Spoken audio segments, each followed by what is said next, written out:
Alright. Everything should work. Everything should make sense. I forgot to plug my hands in. I'm an idiot. There's no point faffing about or waiting at. Hello.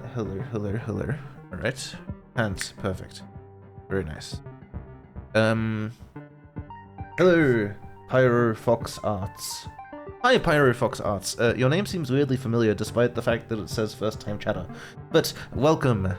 We are just getting started. So, this is part 3 of the Crusade Against Natural Weapons essay stream. But a lot has happened in the past week, and I need to cover off a few things before we get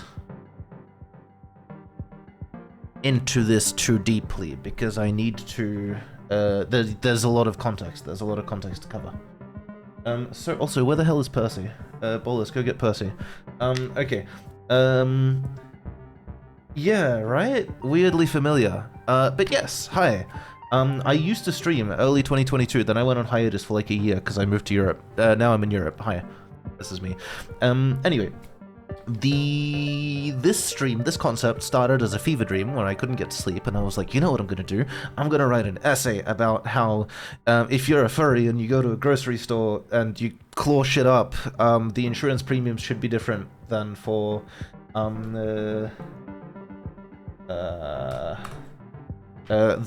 humans, because the fact that you have claws and teeth and are sharp and pointy and shit should affect the risk balance, the risk assessment for that sort of behavior. And so I started writing this essay. It's in my Discord. I have a Discord. This entire project is happening mostly in my Discord, so if you want to participate in the project, please join my Discord. It's in the About page. Anyway, I wrote the essay. I wrote the essay for 2 essay streams, 2 Sundays in a row, and now the essay is about 3,500 words, and it's about halfway done. And then, well, we'll get into it. But the important thing to pay attention to is somewhere here in this massive list of sources. Hi, Percy. Thanks for popping in. There is this. This sign is very important. Please pay attention to this sign up here. This here. Because this is me. I am Shoulder Drake.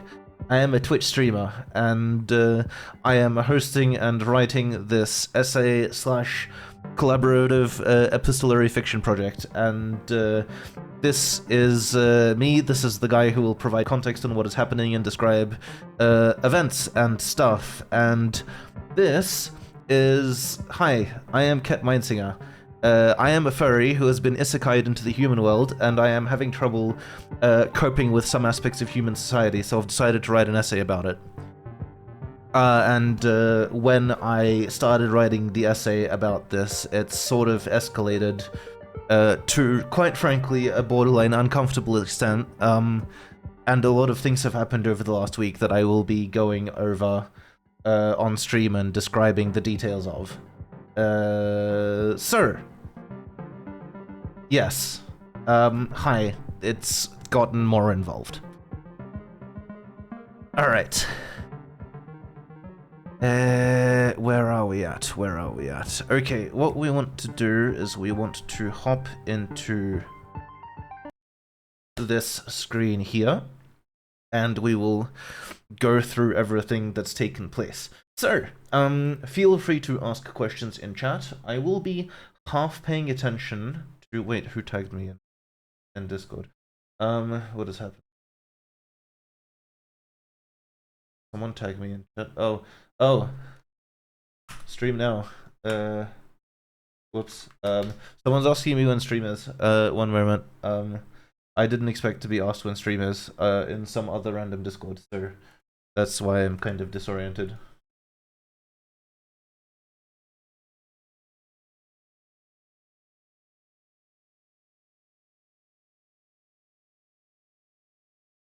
It's usually 6 AM, okay?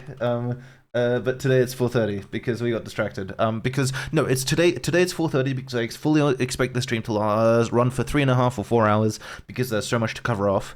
And we have a few US viewers that can't stay up till 5 in the fucking morning. That's why it is. Oh, he responded. Oh, okay, okay, shit. Okay, so I have to edit that. Uh, is that my wife? Where's the door open? One sec. I'll be right back. Hi, Nelia.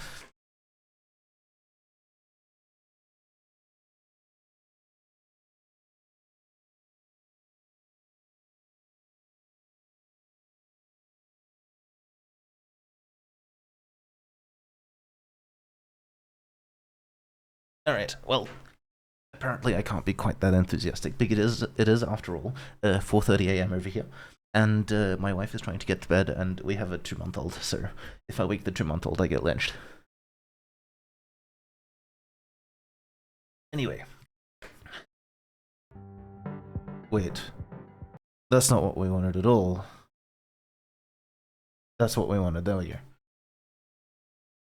Okay, so as those of you who have attended stream in the last few weeks are aware of, I have been writing an essay.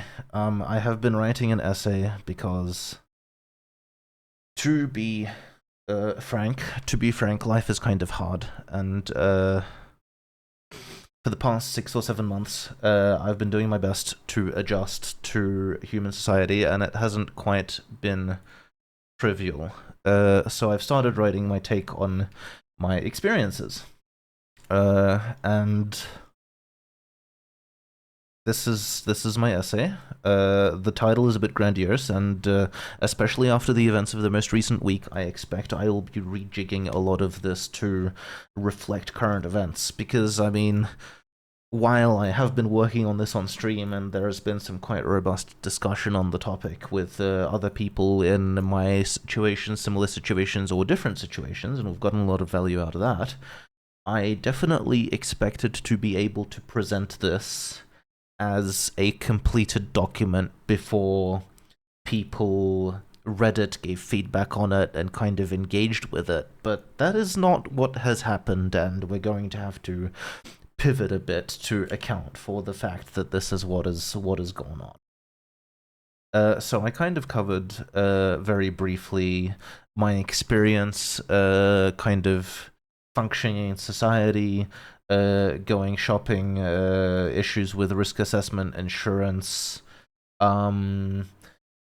things that other people in my position, having been kind of transported into the human world, or humans that got transformed into other forms, have done to kind of get together, deal with the fallout, and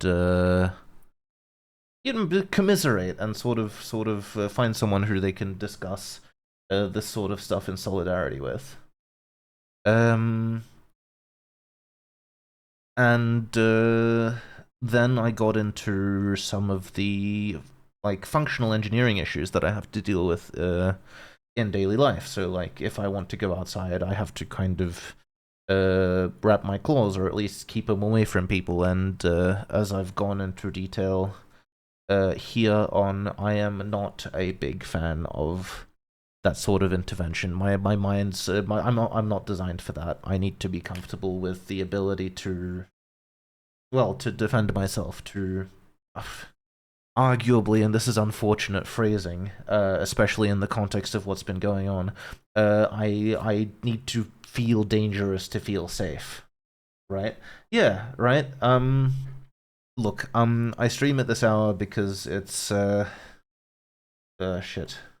Okay, there we go. Okay, well, this is why we have the toggle switch, right? I stream at this hour because it's pretty much the only spare time I have during the week. Because I need to take care of family stuff. I have a full-time job and all this other stuff. So, chronic insomnia is less something that I suffer from and more something I do to myself in order to be able to get everything I want to get done during the week done. Right, so I've been working on this essay. We've structured it. Look, I've structured it like this. First of all, I tried to set social context up in the top section. Then down here we've got morphological issues and interventions. Functionally, if your body is non-human, visibly non-human, and in a functional engineering environment interactivity sense non-human, like if you pick up a juice box, you put holes in it, then what does that entail? How do you protect against it? I've had a lot of people weigh in on this, and I've actually got a half-complete essay from our friend Moss, who goes by Hohenheim in chat, who has kind of presented some takes on what's going on his end. Unfortunately, I haven't had time to go through it in detail yet, but I hope to be able to present and discuss it next Sunday. Anyway, there's a lot to do about, a lot to cover about claws and what we can do about claws and what we shouldn't do about claws. Jesus Christ. Tails getting caught in things. Sometimes it becomes incredibly unpleasant. Horns, head protection, crashing motorbikes with horns sticking out of your helmet. And I've kind of outlined the next part of. I mean, I don't want to look. Okay, I don't want to look. You'll see in a moment. Once I cover off the essay, I'll go over what's happened since. But it's the issue is unfortunately significantly more complex than that, and whether or not I want it to, it does affect me, and I want to get out ahead of it and be as diplomatic as possible in covering the issues that arise as a result of all of this. So fur and kind of shedding and styling fur and you getting fur caught in the sink garbage disposal is a real problem. I do breathe fire, which is an issue for my insurance premiums, but and I wouldn't have mentioned it. But if I do ever want to, have kids in my apartment, then the kids will breathe fire, and that's not something I can backpedal on and still expect to have people rent apartments to me in future. So that's something I had to disclose up front, unfortunately, for that reason. I mean, I say unfortunately. Look, if I could get away with paying lower insurance premiums, I would. But I don't want to do that in a context where that actually affects people's safety and the safety of the people willing to deal with me in a commercial context. So fire extinguishers in every room will at least help with that. Yeah, but the big issue here is the self-control required to not breathe fire in the first place. Anyway, we've outlined that. I've done my best to kind of take in other people's experiences, even if they're not my personal experiences, and put them in the correct context. Teeth is a problem because it segues into muzzles, and muzzles are a problem because they interfere with speech. And speech is one of... I'll get into this in a moment because Jesus Christ. But I will... speech is one of the main things we non-human creatures have that allows us to easily on a gut level assert ourselves as sentient and human equivalent, and if we don't have that, things go to shit really, really fast. Then we have I'll be rewriting this entire rewriting, it hasn't been written yet, but a lot of the detail in this section will come from some of the documents that have been published in the last week on this topic. So we'll get there.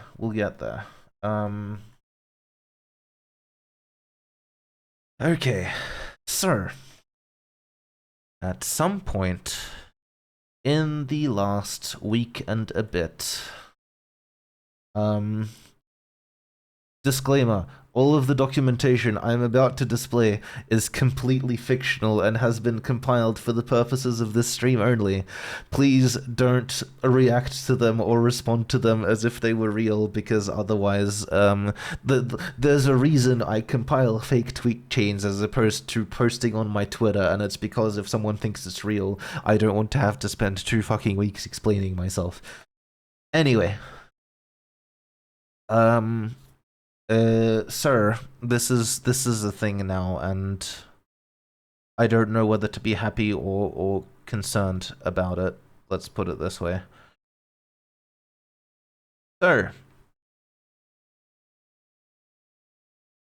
something your buddy just mentioned to me about muzzles is that they could also inhibit the body's heat regulations. Oh my god, yes, legitimate problem. I'll put it under muzzles. And we'll cover it off later.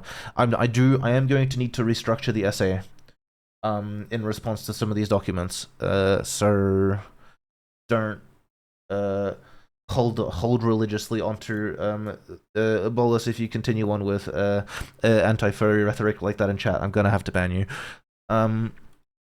But muzzles and heat regulation is a major concern. Okay, so we'll get back to that. Anyways, I wanted to read through this issues paper that was published a week and a bit ago. Allegedly, I don't have any kind of conclusive proof of this, but some have said that it is in response to my essay streams, which is, if that's the case, thanks, and this is not responsibility that I wanted, but I will do my best with it and in response to it, and I have reason to be worried that this entire complex of issues has escalated beyond what I am strictly capable of dealing with as an individual, but we will do our best. Sir, about this review. Weapons are any articles allowing a person to cause physical trauma or injury to a person, including lethal injury. Some weapons are controlled, meaning they may be carried for a legitimate purpose, but may pose a danger to the safety of others or the community. Others are prohibited, meaning they may not be bought, sold, possessed, or carried without explicit approval. For context, this is the context is Victoria, Australia. We don't have as liberal sets of gun laws as the US is arguably proud of in some contexts. Ever since Port Arthur, weapon restriction in Australia has been pretty severe, for understandable reasons.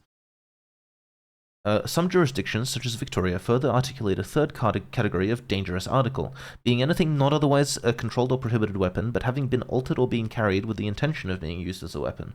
So, like, I assume, I don't know. I don't have the legal context for this, but I assume it means things like baseball bats with nails in them or stuff like that. Weapons are controlled by state legislation. No Commonwealth statute exists.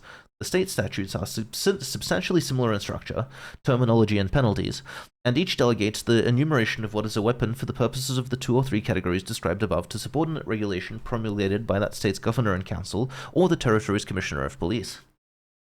Firearms are covered by separate state and territory legislation, and without foreclosing the possibility, it is not presently anticipated to extend the scope of this review to include them, unless the issues identified in this review deem that necessary. I certainly hope not, because if anyone comes along with guns built into their arms, we're going to have a whole other category of problem. The government is committed to weapons control laws that protect Australians and protect them from disproportionate harm in their day-to-day lives. The Australian weapons regulation regime must remain fit for purpose. The government intends to collate all relevant legislative modifications into a draft bill, which will become the Control of Weapons and Public Safety Bill 2024. A draft of this bill will be published when it is available. The purpose of this review. The government is undertaking this review to understand current and emerging enforcement priorities and challenges. Yeah. No da. Yeah. No. Well, yeah. No comment. Gather views from all parts of the weapons regulation system, including owners, users, institutions, and service providers, on whether Australia's weapons regulation enforcement regime remains relevant, effective, and proportionate, and to seek feedback on whether there is any need to supplement or strengthen existing enforcement mechanisms, and if so, how could this be done without imposing unreasonable administrative or economic burdens.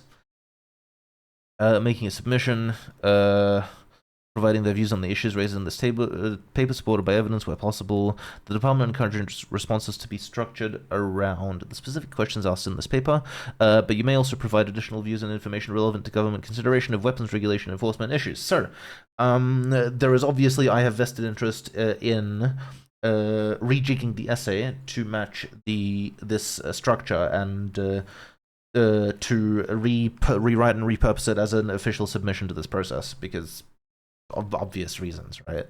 Anyway, whether you're attaching a cover page with the following information, whether your submission represents the views of an organizational group, or which one, personal or professional views, name, email address, statement, submission should be made public, may be made public unless you request that it not be made public. No, this is already extremely public, and I want to kind of leverage that, I hope. Anyway, current weapons regulation challenges.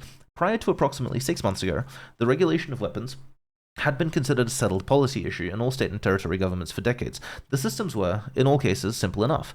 Categories with restrictions and penalties were defined by statute, and the detailed definition of what articles met those definitions were left to the executive government of the day to determine as their needs required.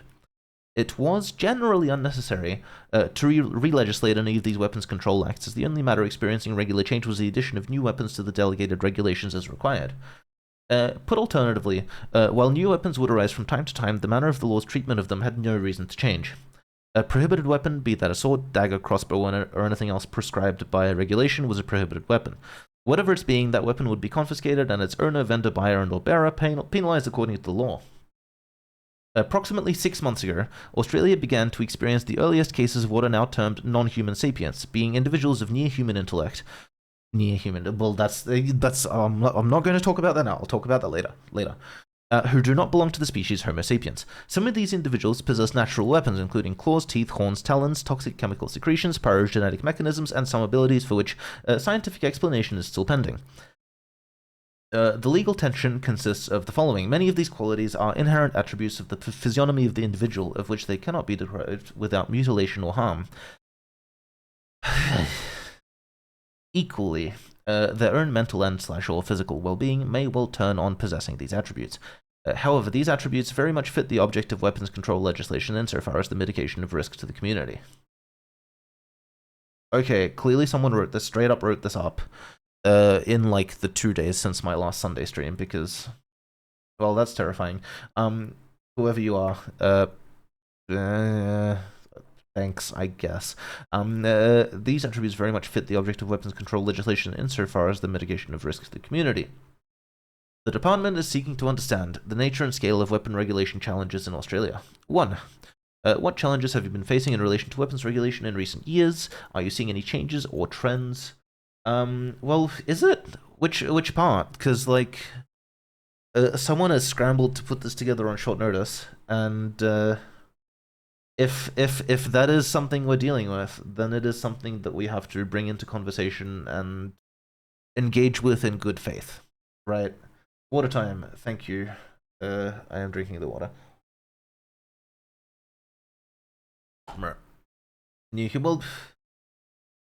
Near human intellect. I might take a very quick segue to talk about value judgments, because value judgments are a core aspect of language, and we're dealing with a lot of very specific language in the near future, so I want to clarify. Yeah. No comment. Anyway. The problem with value judgments is that, okay, what is a value judgment? A value judgment is a phrase or statement that implies a certain quality of opinion just by the phrasing. And I'm just going to, instead of casting around for experiences further afield, I'm going to go to Percy's near human intellect. Near human intellect, verbatim as put, means near human intellect, i.e. human intellect in proximity, well, intellect in proximity, in some qualitative proximity or quantitative proximity to human intellect.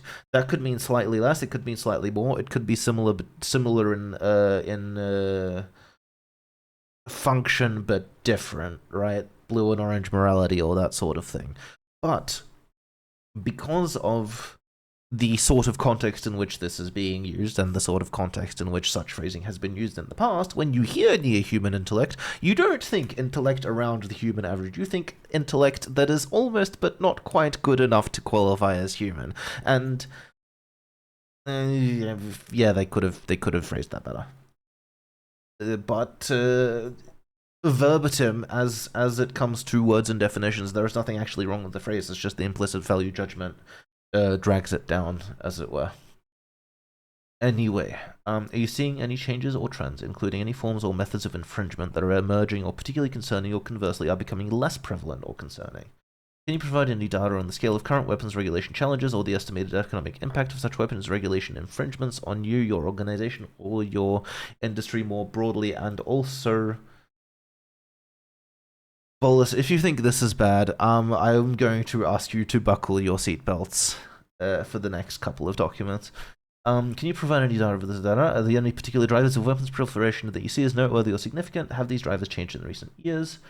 How do you believe the ethical balance between the right to bodily autonomy and the right of the community to be protected by natural weapons should be balanced? I feel like I've already covered a lot of this in the essay, so we might just restructure the essay to match these points, or just highlight that we're tackling specific points of this document. Yeah, Dustin has seen a bit of this, he knows. Whatever, should the natural weapons should be balanced? Should inalienable weapons, articles otherwise being a controlled weapon? I haven't actually read this document before, and I haven't had the time. But I've seen this referenced in some of the other documents, and yeah. This term is apparently incredibly contentious, but we'll get to that. Articles otherwise being a controlled weapon or prohibited weapon, of which a person bearing it cannot be deprived without harm. Yeah, please don't declaw me, Jesus Christ. Of which a person has to be accorded special status. What conditions should reasonably constrain that status? What kinds of weapons arise that are not presently enumerated under the state and territory weapons regulations?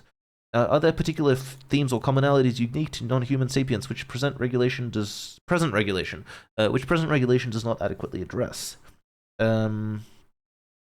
Should weapons regulation, especially as it relates to non-human sapients, be regulated uniformly by the Commonwealth and enforced by the states and territories by a single Commonwealth Act and uniform Commonwealth regulations?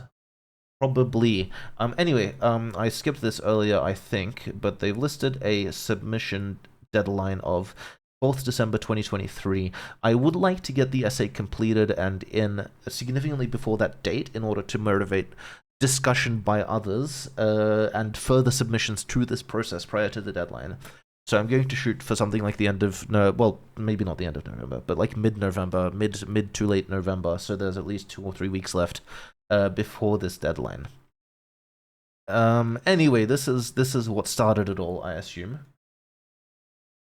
Yeah, they're seeking public comment on this. That is correct. This is why we are trying to control public comment on this issue before it comes back to bite us in the ass. So yeah. Speaking of public comment on this issue, yeah.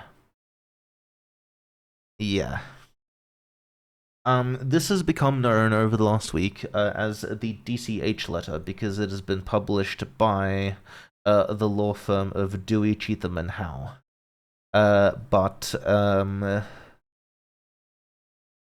For regular context, for anyone just dropping in, all of this is fictional. This is a fictional setting with fictional legal documents. None of this is real. Please don't sue me. Sir, Dewey, Cheatham and Howe write. Dear Mr. Attorney General, my firm wishes, and they got this out really damn fast. This came out like a day after the preceding document. Someone has a horse in the race, and it is not a horse that we are friends with. My firm wishes to make brief remarks to you as regards errors of legal conception in your issues paper for public comment concerning the proposed National Regulation of Weapons and Public Safety Act. The Act proposes both to nationalize the regulation of prohibited weapons, including firearms, causing various state and territory acts regulating prohibited weapons and firearms to cease to have effect under Section 109 of the Constitution of Australia, and to define a specious category of inalienable weapons that it is our view is rife for abuse, and we argue will produce direct conflict with Section 25 of the Religious Discrimination Act 2021, which is a stretch, but I hope it's a stretch. God. We propose to escape most of this by suggesting that existing state regimes are entirely fit for purpose and that the category of entities under regulation are not properly regulated by prohibited weapons legislation, but by statutes concerning the control and keeping of domestic animals, such as the Domestic Animal Act 1994.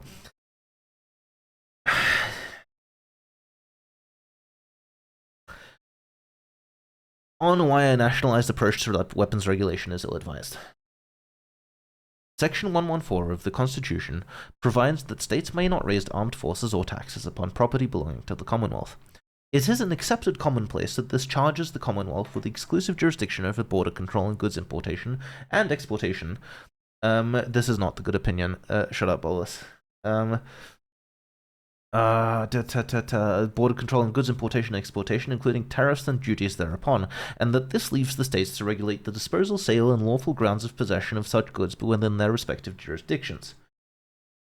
It is long established that the states are neither demographically nor socioeconomically equivalent. More than half of the nation's population live in two metropolises in each of the two states, and their legislatures are renowned for ignorance of regional issues. It occurs to me that I'm going to have to change the streaming category because this is technically not a writing stream anymore. All the writing is happening off stream or in the gaps. I mean, I guess there will be essay writing later, maybe. I don't know if we have time for it. But there is so much of this going on is just it's changed from a writing stream to a collaborative narrative stream, which I'll worry about it this next week. Honestly, whatever.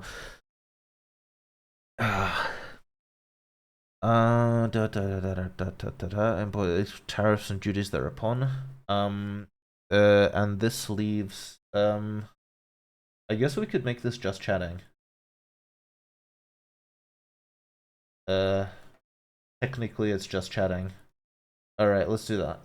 There we go. And this leaves the states to regulate the disposal, sale, and lawful goods, grounds of possession of such goods, within their respective jurisdictions. It is long established that the states are neither demographically nor socioeconomically equivalent. More than half of the nation's population live in two metropolises in each of two states, and their legislatures are renowned for ignorance of regional issues. Anyone who has ever resided in or possessed duty of care over substantial agricultural property will readily understand the need and utility for armaments, which would quite reasonably be inappropriate in an urban setting. And I think a lot of this is fair. That is a concern. Like this part of the letter is the good part of the letter and actually makes sense. They make some decent points, which is a problem because then they lead into all of their malicious crap and vitriol, and we're gonna have to argue with that in coupling with some actually decent points. Anyway, reasonably inappropriate in an urban setting, as all of the states aside from New South Wales and Victoria are wholly dependent on such industries and like dense metropolises. There is a clear need for differential regulation and administration. Under all current state and territory prohibited weapons acts, a lawful purpose is a bare minimum requirement for possession. It is not expected that the assessment of such purpose will be enhanced by centralizing enforcement in Canberra, especially since Canberra is not a state representative of any or all Australian states. They're very, very different. Their main export is roundabouts, I think. We are not persuaded it is a valid argument that nationalizing the regime will remove the risk that states and territories will drag their heels and differentially define the so-called inalienable weapons that are clearly at the heart of the Act's true purpose. Parliament is not to sit for a number of months and is not expected the Act will pass before the federal budget next year. The states and territories are entirely capable of exercising their existing powers to update the regulation of these issues in considerably less time than it will take the Commonwealth to legislate to appropriate these powers from them, and already have the institutions in place to administer them. Also true. But the counterpoint to all of this is that if the Control of Weapons Act being proposed is designed to is designed to cover us, then we definitely want that legislated nationally. We don't want state differentiated attitudes towards natural weapons, because that's how you get state-based persecution and a lot of kind of relocation based on I don't know. A little terrified of what's going to happen once case law on this topic starts building up. Yeah, but if you use that word, it makes us sound like a jerk, and I don't want that. I'm having... Please bear with me, there's a lot to get through. Differentially define the so-called inalienable weapons that are clearly at the heart of the Act's true purpose. Parliament is not to sit... the regulation to... Yes, okay, we'll finish that, okay. On why inalienable weapons are nonsense. To be blunt, the concept of inalienable weapons is plain nonsense and is clearly intended to pander to a marginalized group who may not even constitute legal persons. More on this later. The Act defines an inalienable weapon as an article, otherwise being a controlled weapon or prohibited weapon, of which a person bearing it cannot be deprived without harm. The Act does not clearly define harm for the purposes of this definition, but it is clearly a deference to the ludicrous screed published in the name. It's not published yet, I'm still writing it. I'm writing it on stream. Published in the name of so-called Ket Mindsinger, professing that blunted claws are deleterious to their mental health. They are, but I'm not getting to that right now because it is the least of the problems with this text. Presuming we briefly entertain that premise in good faith, in which we do not believe it is actually made, the Act proposes to give Mr. Mindsinger a special statutory exemption to carry weapons nobody else can carry simply because they claim they cannot be deprived of them without harm. Yes, that is the entire point of this adventure. The government has evidently not considered the views of the millions of humans who do not labor under Mr. Mindsinger's particular set of apparent disabilities, who should by rights also have the right to proportionate armament so as not to be harmed by the fear of Mr. Mindsinger. But this is not even a new problem. At best, the basis appealed to by Mr. Mindsinger is a statement of belief without evidence, of effectively the same form and effect as one described by Section 12 of the Religious Discrimination Act 2021. Thus, let us accept that Mr. Mindsinger sincerely believes that he is obligated to keep his claws sharp in order that he feels safe. Someone's posted something in Discord, one sec. It also comes to my attention that I will be posting these in the relevant Discord channel as we go through them, sir. Where are my documents? I will update the main thread real quick.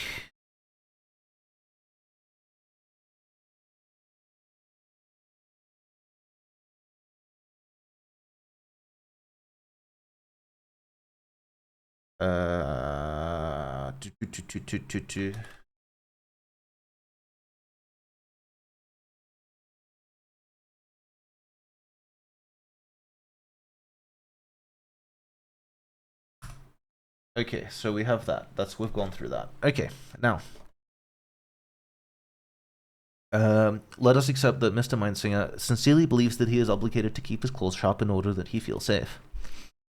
The Khalsa Rehat Maryada, being the rules of orthodoxy and orthopraxy prescribed by the Shiromani Gurudwara Parbandhak Committee in 1945, command Khalsa Sikhs to attire themselves 5 ways at all times without exception, with the kesh, unshorn hair and beard, kangha, a comb for the same, kara, a bracelet, kachera, an undergarment, and most particularly the kirpan, which is a one-handed sword probably of at least 3 feet in length. Don't worry, Nelia, it gets worse. Accordingly, Khalsa Sikhs may assert a sincere belief that they are obligated by religious conviction to carry a prohibited weapon at all times. The lack of qualification of all times means that this conviction causes the kirpan to enliven the definition given under the Act. Under no circumstance can a Sikh be deprived of their kirpan or treated differentially with respect to their possession of it without experiencing harm. Which, good point, except that it's used against us later, Serdar. To allow this situation is to legislate the effect of the United States Second Amendment, the right to bear arms without its intention. It becomes possible for any person to claim they cannot be deprived of any weapon whatsoever, however regulated, on the basis that it will expose them to harm. Well, clearly the counterpoint to this is to clarify and specify what is meant by harm and define categories of harm, but yeah, I'll get back to that. I'm going to actually add that to the essay. Under regulation, I'm going to put categories of harm. We'll get back to that. To allow this situation, unless it is the intention of the Commonwealth to require military hardware to proliferate for personal protection, as is the case in the United States, clearly such threats should be addressed at the source by the existing weapons control legislation and not by pandering to open-ended exemptions. For reference, in Australia, bulletproof vests are illegal because permitting bulletproof vests in Australia would lead to an escalation in force that would necessitate that the police equip themselves with things like armor-piercing rounds. The assumption there being that without bulletproof vests available to the general public, the police don't have to escalate the arms race in that manner and can enforce the rule of law without having to resort to shit like artillery. Anyway.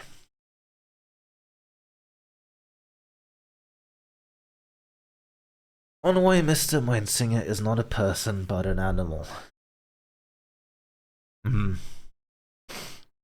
proposed definition of inalienable weapon makes reference to a person bearing it. person in common law jurisprudence has always meant a member of the species Homo sapiens. In fact, that is expressly the case in acts concerned with defining human rights, such as the Charter of Human Rights and Responsibility Act 2006. Thanks, Bolus. Human being. International law is particularly instructive. 1 U.S. Code paragraph 8 reads, A. In determining the meaning of any act of Congress or any ruling, regulation or interpretation of the various administrative bureaus and agencies of the United States, the words person, human being, child, and individual shall include every infant member of the species Homo sapiens who is born alive at every state of development. Guys, I am not reading this document for you to be angry about it. I'm providing context. It is an upsetting document, but what we need to do about this is not be upset. What we need to do about this is parse the arguments that are being made, consider them, and construct reasoned responses. And but shall include every infant member of the species Homo sapiens who was born alive at any stage of development. B, as used in this section, yeah, thanks. Yeah, it's balls. The term born alive with respect to a member of the species Homo sapiens means the complete expulsion or extraction from his or her mother of that member at any stage of development who after such expulsion or extraction breathes or has a beating heart, pulsation of the umbilical cord, or definite movement of voluntary muscles, regardless of whether the umbilical cord has been cut and regardless of whether the expulsion or extraction occurs as a result of natural or induced labor, cesarean section, or induced abortion. And obviously all of this text applies purely to mammals because, Homo sapiens, but just a comment that this will have to be rejigged at some point down the track as well for not mammals. C. Nothing in this section shall be construed to affirm, deny, expand, or contract any legal status or legal right applicable to any member of the species Homo sapiens at any point prior to being born alive, as defined in this section. There is a very proper distinction at law between humans, clearly here defined as members of Homo sapiens, and animals, being sentient creatures who are not members of Homo sapiens. We see no compelling reason for Parliament to alter this distinction in any way. In preserving it, a clear demarcation between those to whom the rights and responsibilities of the law attach and those to whom it is given to serve as chattel under the custodianship of responsible humans. Yeah, we'll get back to that. In this sense, Ket Meinsinger labours under a misapprehension. They are not a person who possesses property, they are simultaneously a domestic animal within the meaning of the Domestic Animals Act 1994, and a prohibited weapon within the meaning of the Control of Weapons Act 1990 and the Control of Weapons Regulations 2021. We will not labour the myriad ways in which this is enlivened. Mr. Meinsinger's own essay makes quite clear all of the respect in which it meets this definition. We therefore argue that Mr. Meinsinger should quite properly be registered, microchipped, and declared dangerous under Section 34 of the Domestic Animals Act. It should thereupon be confiscated as an unlawful prohibited weapon from whosoever owns it, or if this person cannot be found, they should in any case be taken to be destroyed under Sections 84T or 84TA of the Domestic Animals Act. I looked those up, by the way, they're about dogs. Those only apply to dogs. We trust that we have clearly elucidated that the proposed alterations to the constitutional order with respect to the division of responsibilities between the Commonwealth and the states are ill-advised, and that the problem is not a lack of legislation, but a lack of enforcement. Sincerely, H.D. Cheetham, Esquire, partner Dewey Cheetham and Howe.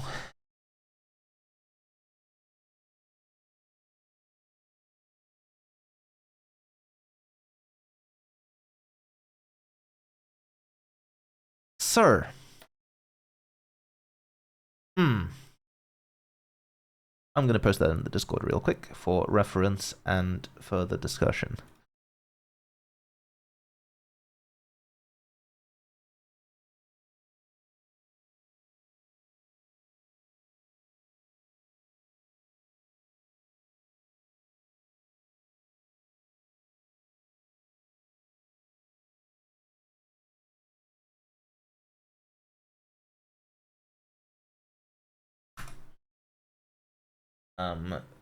I just need to edit this, actually.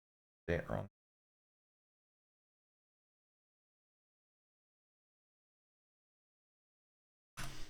Okay, there we go. That point makes no sense. Dogs are not automatically declared dangerous. What are they raving about? No, no, no, no. It's not about automatically declared dangerous. It's look. I scrolled around. I'll see if I can find it actually, because that would be a useful document to have on hand. I'm going to have to wait. What is it? Domestic Animals Act, 1990.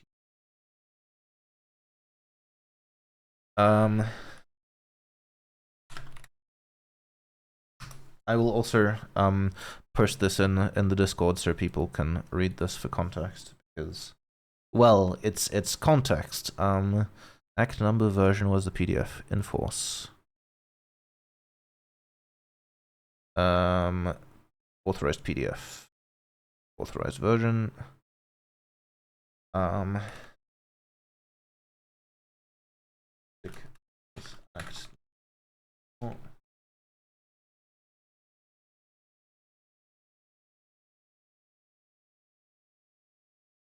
Yeah, whoops. I will download this and post it as a file, so we don't have issues with dead links down the track.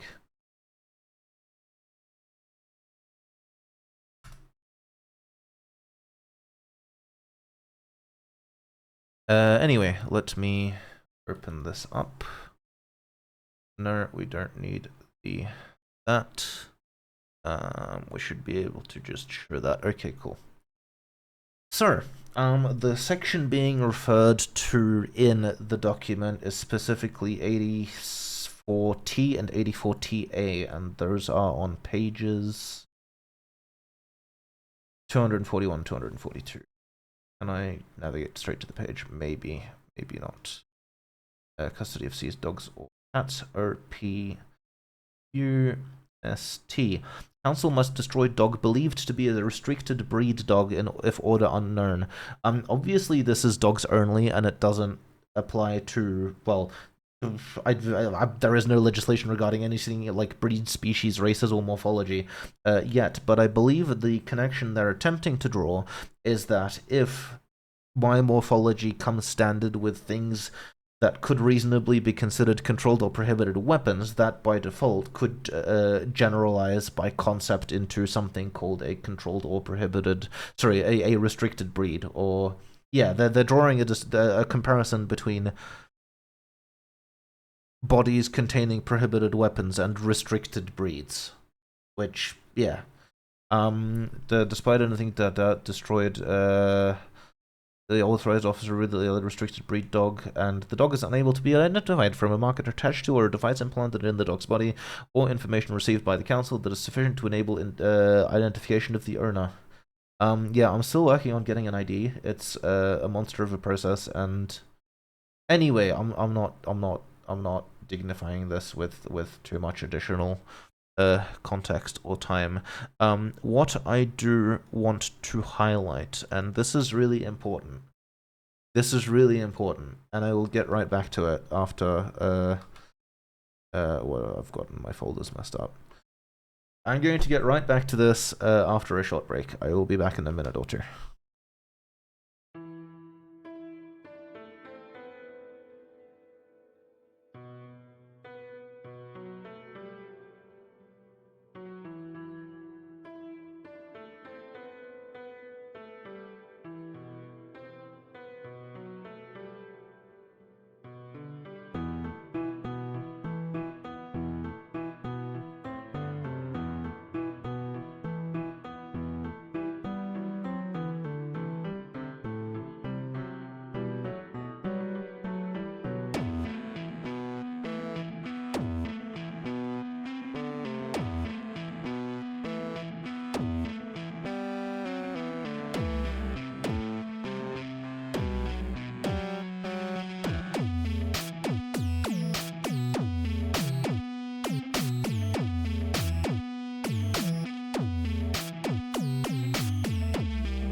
Alright.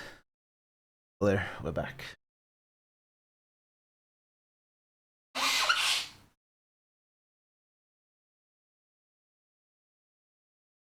So.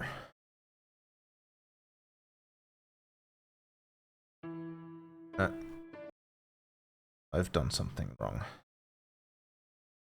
Yes, there we go. Okay. I want to make it abundantly clear that, well, look, let's put it this way, right? Thanks. Very good. So, this was published Monday.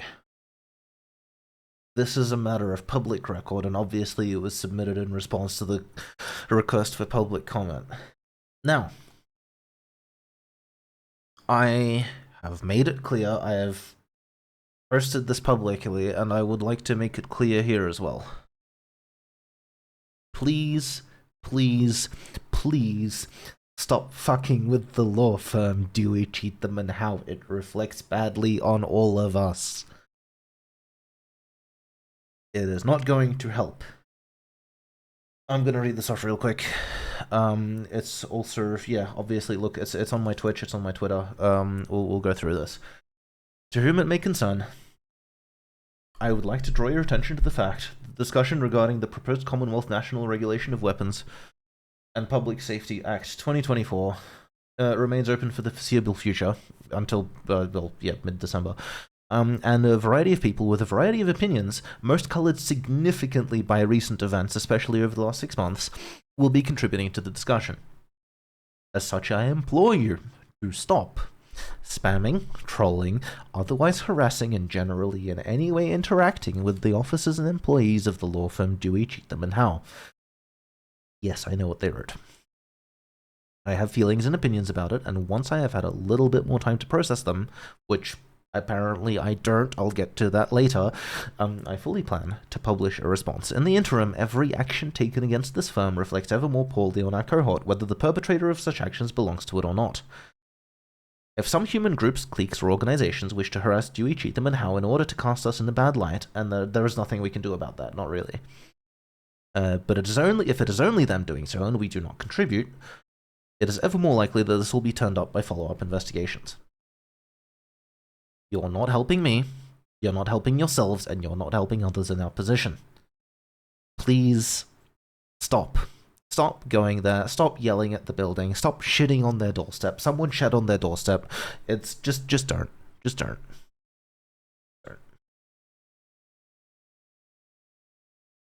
Yeah, no, just it's not going to help. I've also chucked basically the same thing on my Twitter. Just feel free to post that onward if trying not to laugh because I will show you why I'm trying not to laugh. And look, no comment. I'm going to go with no comment here because no comment. Anyway, where are all my files? Where are all my files? One sec. I have way too many things open at once.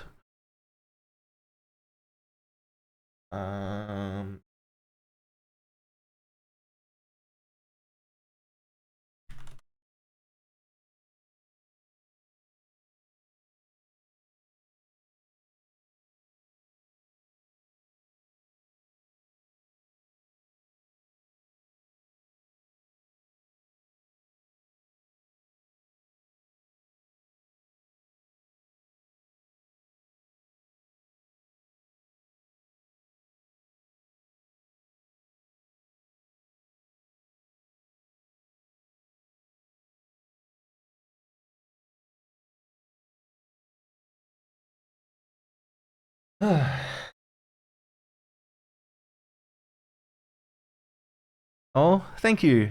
Yeah, I'm a big fan of that picture. It was a little risky to take, but I'm pretty happy with it. Now,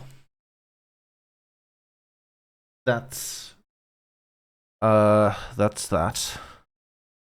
There are a few other things that happened since, and there is one last document to get to after at the end of all of this. But before that, I want to discuss something that Dustin sent me, actually, because while I'm very grateful for the expression of solidarity and some of the takes he's expressed, I also think that this sort of thing is a very risky thing to write right about now, and I'm going to go through it.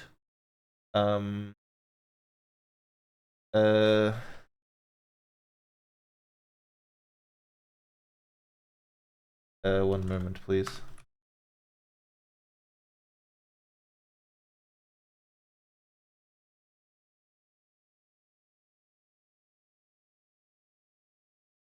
Yes, okay. While I think there's a lot of value in things like this, I think it's also a very dangerous thing to write right now, and I will go through why and how, and in case somebody is taking that sort of interpretation by default, I'd like to kind of go over the document and clarify what I think is meant in some areas. But before that, I have one more thing to post in the Discord. This is not something I will be acknowledging on stream directly, but it is something that lends context to the whole interaction, and I will be posting it for public perusal in the epistolary channel.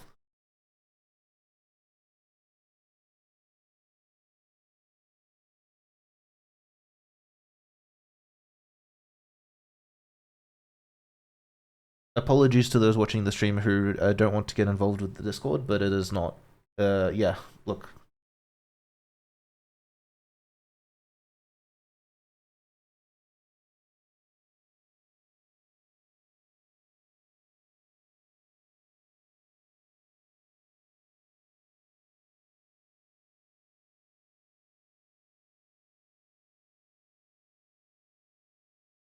Let's make sure we crystal sequence.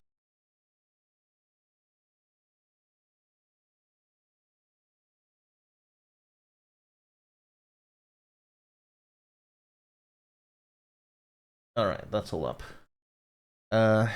Right, let's take a look at Dustin's. I don't want to use the word screed because DCH have made that word sound dirty, and yeah, it's clearly comes across as a little heated, and something that like what I mentioned to you on Twitter earlier. I want to highlight that a lot of this discussion is going to be ad hominems and just state the value judgments being thrown around, and while I understand that there's a lot of detail and content to cover in various ways, be careful of the phrasing and language you use, because the arguments you make are only as strong as your weakest point, and sometimes your weakest point can be as simple as using the wrong word, using something that sets someone off, and then they stop reading and complain about this specific one sentence you wrote. And the whole argument you were trying to carefully construct collapses about their ears, and you just get hate mail about using the wrong word for the wrong thing. So do please be careful.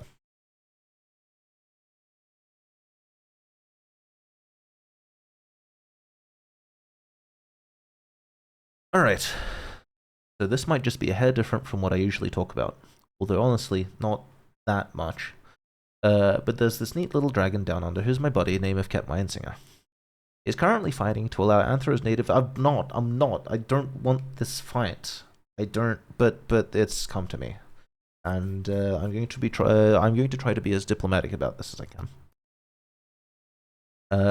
He's currently fighting to allow Anthro's native and natural alike in his country to be allowed to maintain their natural weapons and be, well, classified as people and sentient creatures and not as dangerous animals to be exterminated en masse. Yeah, we discussed DCH. He's not happy about it, huh? Although Australia doesn't have the best track record of actually successfully doing that. I'm not going to ask what that's about. A very, very fantastically good cause to be fighting for, so as to not set a precedent around the world that anthros either be slain and put down like rabid animals. Thank you, DCH. Now for clarification. If it's not incredibly obvious, and to state all biases, I, Dustin Lufarius, am a translanded anthropomorph. Like me, has come in from elsewhere and has been trying to adapt. I was very suddenly appended from my life in a workshop in some arse-end corner of the American wasteland to Austin, Texas, several months ago, and have been struggling to adjust entirely. The amount of people present in one area was a massive increase of anything I've seen anywhere, and I almost had some kind of episode, losing control of my ability to cloak and collapsing on the street before losing consciousness and waking in the hospital in an infectious disease ward chained to a bed, having been transported there by SWAT. So apparently I've had it good. Can't complain, you know. No SWAT around here, or not yet at least. Apparently having some weird serpent-looking dude blink into existence in the middle of a park armed to the teeth isn't typically seen as very Texan behavior. In any case, I am one of many individuals around the world who are placed in peril by the potential actions of one Mr. Howard Dewey Cheatham Esquire and his inflammatory vile letter towards Cat, seeking to have him put down like a dangerous dog simply because he has the possibility to potentially bite a child.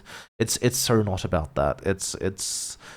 They're playing the legal game. They're taking any law that has the remotely correct shape and drawing any parallels they can for the arguments that they want to make to get the message across.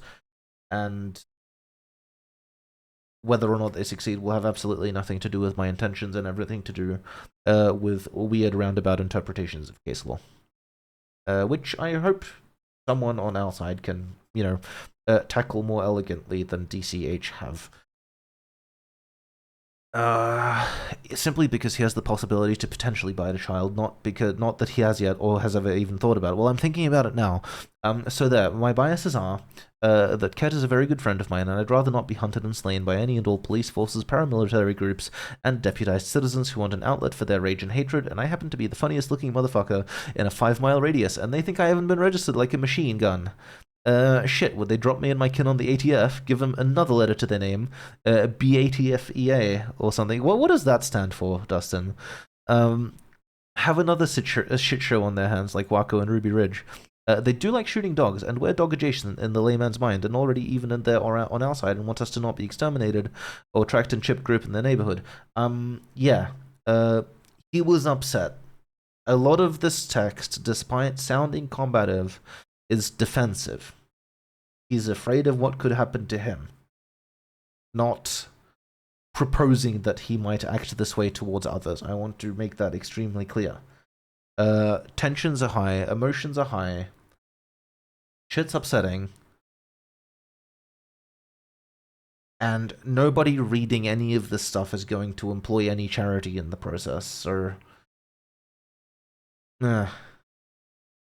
maybe I shouldn't have gone through this on stream, I don't know, but Bureau of Alcohol, Tobacco, Firearms, Explosives, after attacked on the end. I mean...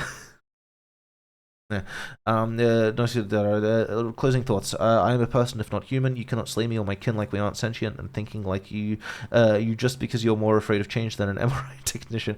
That took me 2 or 3 read-throughs to get. That's pretty good. Fuck you and stack up if you think otherwise. Yeah. Don't. That's not what he meant. That is what he meant. Don't. He was upset. The reason I am tackling this on stream rather than not bringing it up at all is because he's not going to be the only one. There are people who are going to take things this way, and there are going to post things like this, and hopefully someone talks to them about it before the cops show up at their door. Stream is a great platform to share this. Actually, the situation looks like it's a pebble away from blowing this up, and everyone needs to know. Yeah, the reason I'm sharing it is not to show that everybody is angry, it's to show that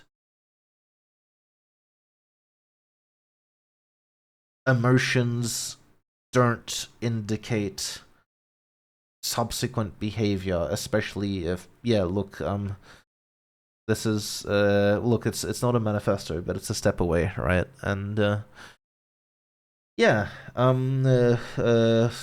Semper Tyrannis, Semper Fidelis Draker, thanks, but, yeah, I'm not gonna raise my hands and say I don't know this guy. I do know this guy. He's been a great support to me over the past few days. But understand that not every text like this comes with intent, and a lot of them just come from fear. From especially to those not particularly well read in the legal system and some of the things that could come at us from that direction. It's scary. It's scary to see an article saying you're a dog and you should be put down like a dog. It's not a pleasant thing to see. Hold on. I need to. I can't do that. Can I do that? No, that's not going to work. I've screwed myself by. That's what we'll do. Here's what we'll do. I'm going to fix that real quick. My apologies.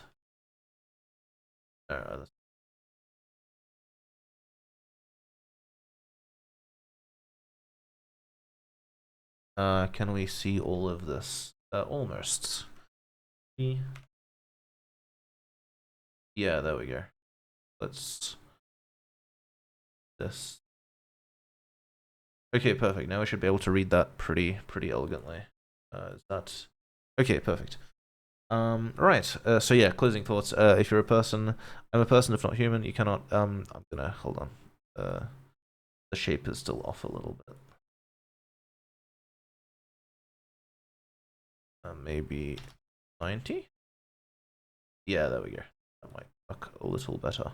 Oops, shit. Alright, that works. That works. Okay. Just don't worry, concern a lot of people's safety. My first action was just shit this out. Yeah. The problem is that everyone everywhere has fought for survival at some point, evolutionarily, if not personally. And the response to most threats is to armor up and go attack it, teeth and claws and guns and all. And that's not what we want here. This is not, as much as it may seem otherwise, as much as some people want you to think otherwise, this is not a fight.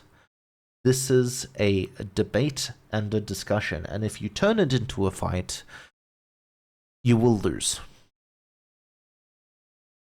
We're not going to win this on the armament weaponry front. We're not. They'll destroy us. We do not want to engage on that level. We do not want to engage on that front. We don't want to escalate because it will be turned against us in the worst possible way.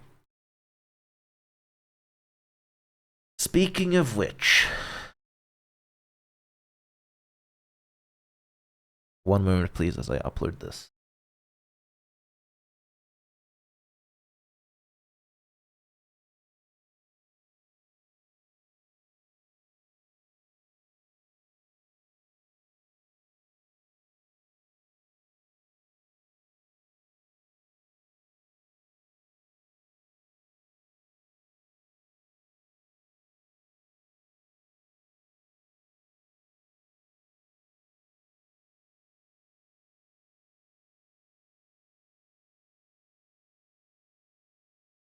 Another reminder that all of the legal aspects of all of this are completely fictitious, and this is a collaborative epistolary fiction exercise and not anything to do with impersonating or pretending to be anyone. This is all fiction, this is all an elaborate constructed setting, and none of this is real.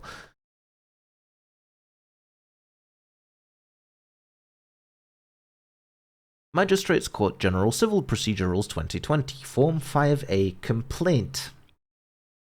I think I'm being sued.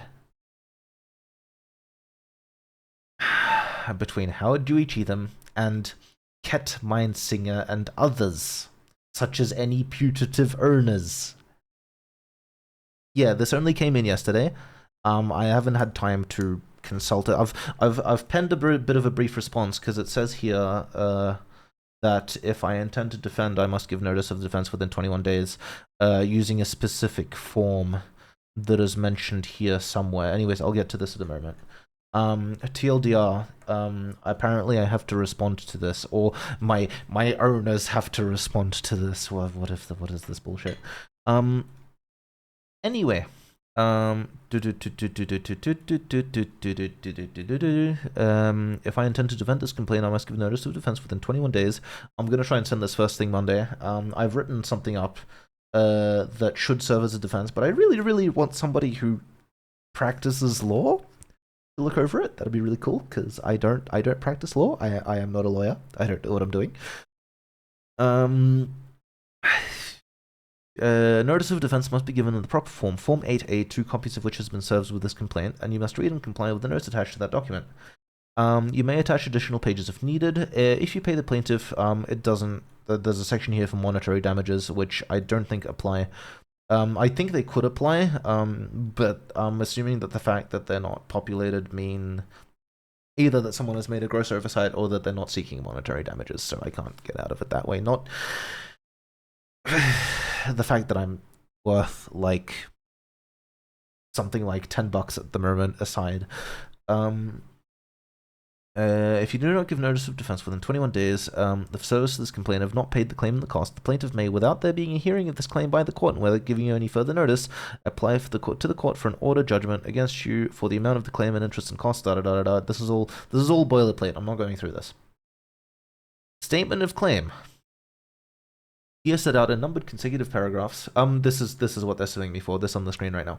In numbered consecutive paragraphs, all the material facts relied on for the claim against the defendant, including particulars of every fact or matter.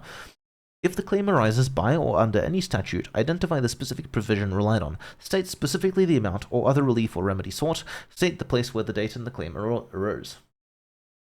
If the claim arises out of the motor vehicle accident, Point 1. That the defendant or his agents did broadcast on the Twitch.tv streaming service the drafting of a diatribe outlining various matters of contention with respect to his interfacing with law enforcement, polite society, and his entitlement to bear unlawful arms. A diatribe, yeah. The defendant did so knowingly and or recklessly towards the outcome that such a broadcast would attract and incite like-minded persons to violence. No, you idiots, you did it yourselves. I'm trying to de-escalate. I'm trying to prevent people doing stupid things in response to things. But look, we'll see. Look, I've penned a response. We'll see if it takes. The defendant knew or reasonably should have known that his broadcasts had caused the Attorney General to draft the National Control of Weapons and Public Safety Act 2024, for which public comment was open and which the plaintiff sought to respond. This was the first I heard of anything like a causal relationship between my streams and this proposed write-up, so no. 4. That the violence incited by the defendant became directed against the plaintiff and their agents and business as a result of the plaintiff's participation in the legislative consulting process. And 5. That the plaintiff suffered distress, property damage, and economic loss as a result. Sir, I got that. Someone, cornered me and handed it to me yesterday. I thought Saturday wasn't a working day, but hey, there you go. Sir, I've taken a stab at responding. Data document. No, this is wrong. I need to fix that. I don't know what I was on yesterday, but it wasn't this. And I still need a lawyer, sir. That's blank for now. To the plaintiff and the registrar of the Magistrates Court at Melbourne, to take notice the defendant intends to defend this complaint. So there's a whole, I'll get back to that later. There's a whole section of how this is all supposed to be formatted. A defense must state which of the facts in the statement of claim are admitted, denied, or not admitted. If the proceeding is a defendant who is in defense does not state whether a fact stated in the statement of claim is admitted, denied, or not admitted, will be taken to admit the fact. A defendant who's... What did I do?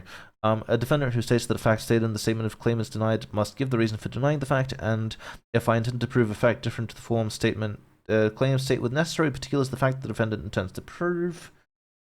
Say with leave the court. A defendant who states a fact stated in the statement of claim is not admitted must not accept in cross-examination adduce any evidence with respect to that fact at the hearing. I don't know what this is. I'm hoping lawyers will help me with that. The defendant must state specifically with particulars any fact or matter which makes the claim of the plaintiff not maintainable, or if stated specifically might take the plaintiff by surprise, or raise questions of fact not arising out of the statement of the claim. If the defense okay, anyway, I think it's close enough. I think it's not a bad stab, but I need this reviewed and corrected. Point 1. That the defendant, Ket Meinsinger, admits to broadcasting the drafting of the text, Fleshies and the Crusading as Natural Weapons, Kink Taken Too Far or Institutionalized Overreach, referred to by the plaintiff as the Crusading as Natural Weapons, that's what I title my streams, not the title of the essay, get it right, on the public streaming service Twitch.tv, outlining various matters encountered in their daily life on which public view is currently divided. 2. That the defendant denies that the drafting of the text was done towards the outcome of attracting and inciting like-minded persons to violence. The defendant asserts, I don't know if that's the correct language, but that's the closest I can come up with. It's not going to help, but I am also equally sure that you're not the only one, which is why I wanted to tackle it. And look, I'm a little worried that I've made a mistake too, but I'm hoping it won't escalate too far. My point here being specifically that while your specific post may not have been signal boosted that much if I hadn't mentioned it on stream, I think it's a valuable thing to tackle because you won't be the only one posting such things, and I want to get out ahead of that and clarify where a lot of them are most likely coming from. Keeping that in mind, if anyone does write something particularly violent, please do whatever anyone to whom it may concern, treat it seriously, right? Don't take my word for the fact that everybody here has good intentions and is not interested in inciting violence. Anyway. That the defendant denies that the defendant asserts that the Twitch.tv broadcast referred to in the statement of claim issued by the plaintiff was solely exploratory in nature to invite discussion of the issues while presenting only anecdotal evidence of personal experience. The focus of all discussion was to decrease discomfort, to share advice in navigating issues politely and peacefully, and to solicit and compile information regarding the experiences of others for easier general perusal. No generalizable conclusions or call to action was expressed or intended. It was literally just an essay trying to explain how I was dealing with things. The full content of all streams on the topic is compiled on the defendant's YouTube channel at Shoulder Drake VODs for easy reference and perusal, and you're welcome to go through the first two art, huh? Let's take a look at the art. I love this so much. I love this so much. It's going up on stream. 1 moment, please. And yes, I'm having a drink of water.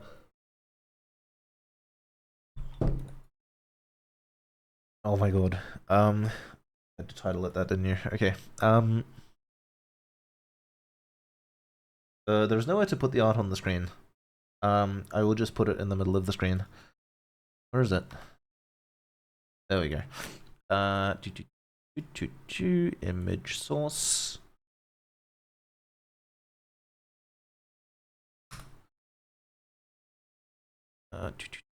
Desktop.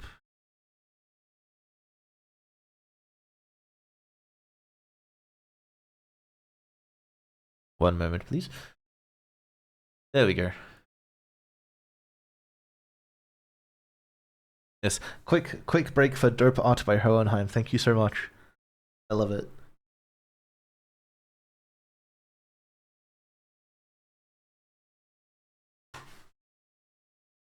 Right? He looks like he's about to bite a child.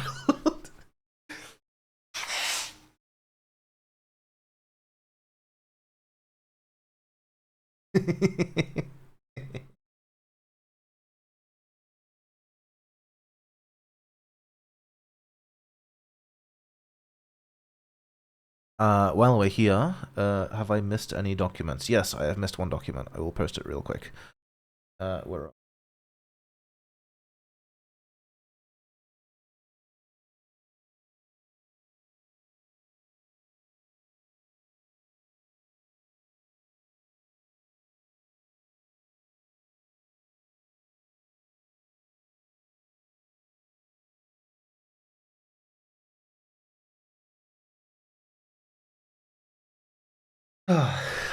Okay. I'll put that up in the corner next time I stream a video game or something. As well, good. That'll be next Saturday. Next Saturday there will be a video game stream for a change. But let's get back into it. All right.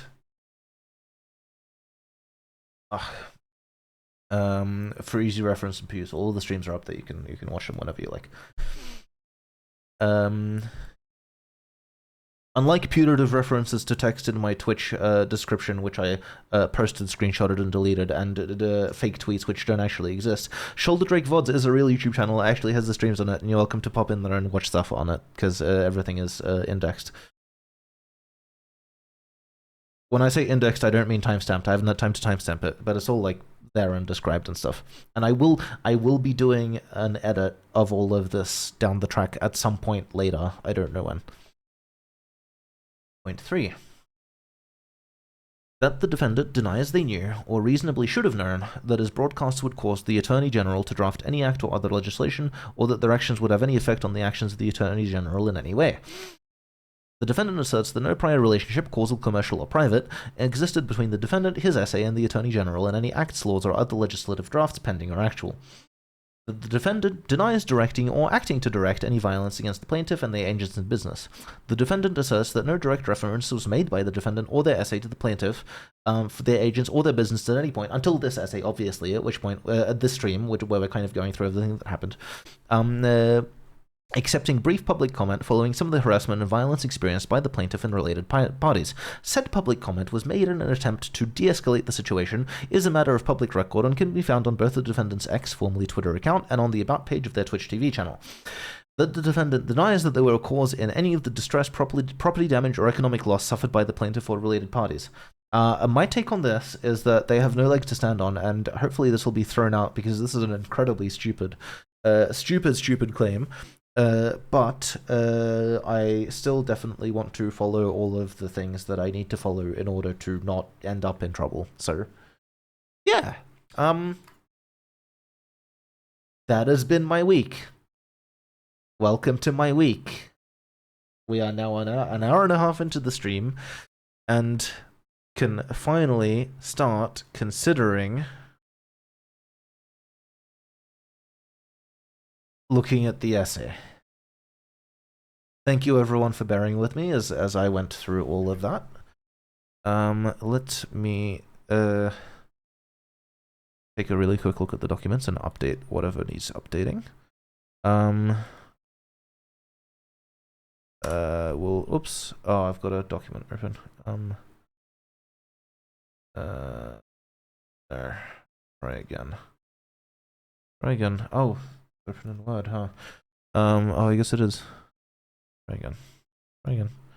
Okay, that'll work. This is... What is this? Hold on. Yeah, okay, so I will... hold on, I need to regenerate this document really quick. Because I edited... look, it's fine. It's fine, it happens.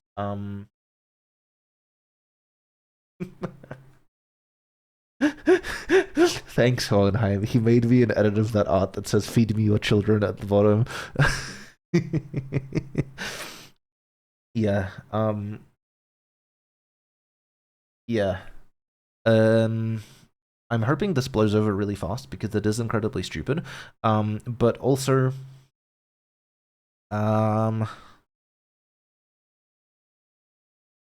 if I'm not a person in the legal sense of the word, then who are they suing, right?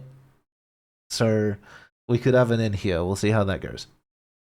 I'm hoping that whoever I find that is open first thing Monday morning can help me clarify the ins and outs on what I'm actually dealing with here, and not just kind of throw shit at the wall and hope none of it sticks or something. Is that a good thing? What do you mean? In what sense? Is what a good thing? Please be incredibly specific. I think this would be an extremely counterpoint. No, but what do you mean? I don't have their argument, which they've put a lot of legwork into by referencing a variety of different. What? No. My point is that they're suing me, and thus they're acknowledging that I'm a legal person, despite anything else they have written. So yes, of course I'm going to defend it, and I hope it ends up in court, because that by default invalidates their point.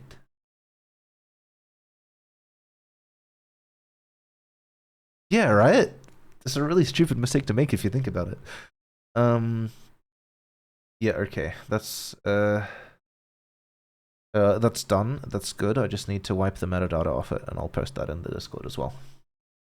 Oh, I've already got that open. Apparently, I planned for this. Or something like this.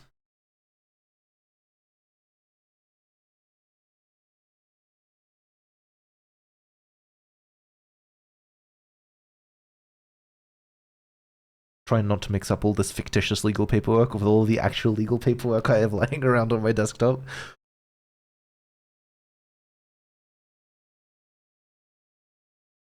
I mean, yeah, but like, if you try to sue the owners of the dog, and the dog doesn't have owners, but then the dog writes up the defense paperwork and shows up in court, I feel like this would at the very least, raise what they call in legal terms reasonable doubt regarding. Well, yeah, look, fingers crossed. Again, I'm not a professional. I don't know what's going on here, and I need advice. Sorry, I'm still faffing about with this file in the background. Let me get it sorted.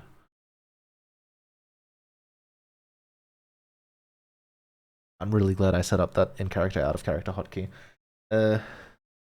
Advice, do it for the Vine. What am I doing for the Vine? Again, please be very specific. Okay, that's fine.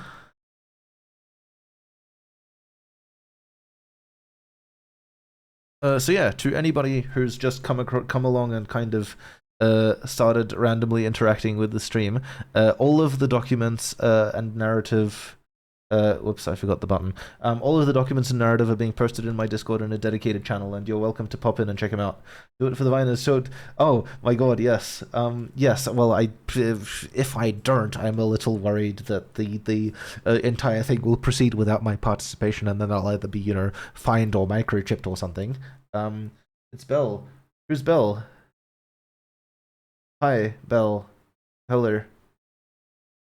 Hi. Someone in chat knows something I don't. Anyway. Hi! Thanks for popping in. Where is the channel? Draft of notice of offense.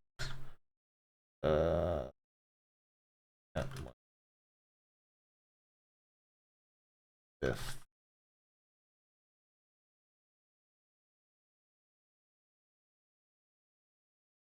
All right, so that is all of the oh awesome. Oh, brilliant. Oh, thanks for popping in. That's awesome. Thanks for raising your head and giving us a wave. I really appreciate it. Hope it's been fun. So that is also actually all of the documentation we have prepared for today. So we'll take a look at the essay now after this, and then at the end of stream I will post the most recent version of the essay as well as the stream VOD to the channel as a matter of record. But if you are hanging out in the epistolary channel, and Belle, feel free to join the Discord and participate in that if you would like. But yes, now all of the documentation listed and dated in the channel is free to be read, interacted with, and riffed off, and someone muted me. Nice, Bolus, very nice. Yes, sir. As been see these legal documents are super interesting to look at. I do writing myself and find myself just yeah. Hi, hello. Bell, this is Beacon. He wrote most of the legal documents from the perspective of people other than Cat. Anything written by Cat, I've written. Anything written by Dustin has written, and pretty much everything else Beacon has compiled for us. Thank you very much, Beacon. Are you done with the committee meeting? Can you join us? Can you join us for good, or are you still just popping in? Indeed, excellent job, Beacon. Thank you very much for providing all of this. It has been a very, very pleasant and exciting ride to go through it all in context and character on stream. Briefly, yeah, no stress. Fair enough. Thank you for popping in. I am going to, this is the worst possible timing, I'm going to duck off for a very quick break. I'll be back in a minute.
return.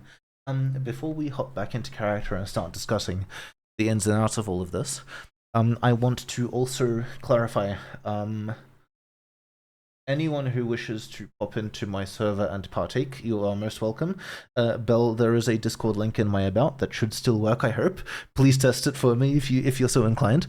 And anybody who wants to participate in the epistolary project and requires any assets, for instance, my profile pic, if you want to construct a fake tweet reply thread to something I've posted in my discussion with Dustin or in my please don't mess with DCH thread, let me know and I'll provide what you need to put that together. And if you want to figure out how to do fake tweets or do any of this other stuff or format a document correctly, for instance, Form 5A and Form 8A we've straight up just sourced from the Victorian Court's website and just filled out as if this was a real case. So a lot of that boilerplate. Wait, where did you get my I forgot to ask, where did you get my PFP? I have no clue, because I never sent it to you. I will post it in a new thread off of Cat Weapons essay. Thread. I can't create a second thread off the same message. This is stupid. Okay. Wait, why can't I? Can I really only create a second? You were going to my actual Twitter and copying the image every time I need to put. You poor bastard. You poor bastard. I'm so sorry. Server link works. Thumbs up. Thumbs up. Hello. Are you a streamer? Hi.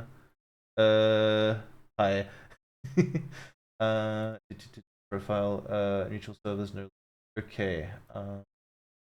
Roll. Okay.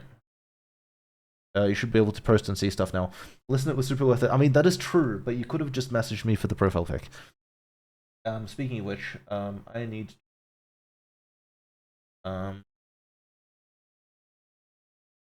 message to anchor thread. Create thread. Wait, can I really not create a thread off the first message? No, I can't. Huh. Okay.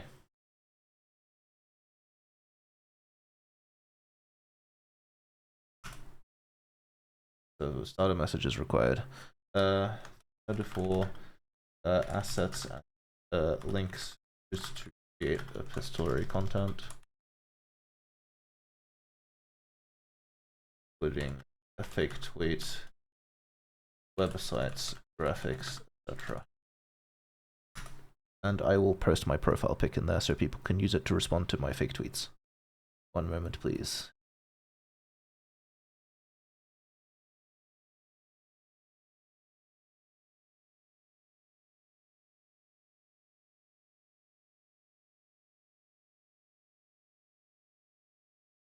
Right. Honestly, it would have felt super weird asking for that, and they never did ask how I liked. It didn't. It did not occur to me. But yeah, there you go. Just use that.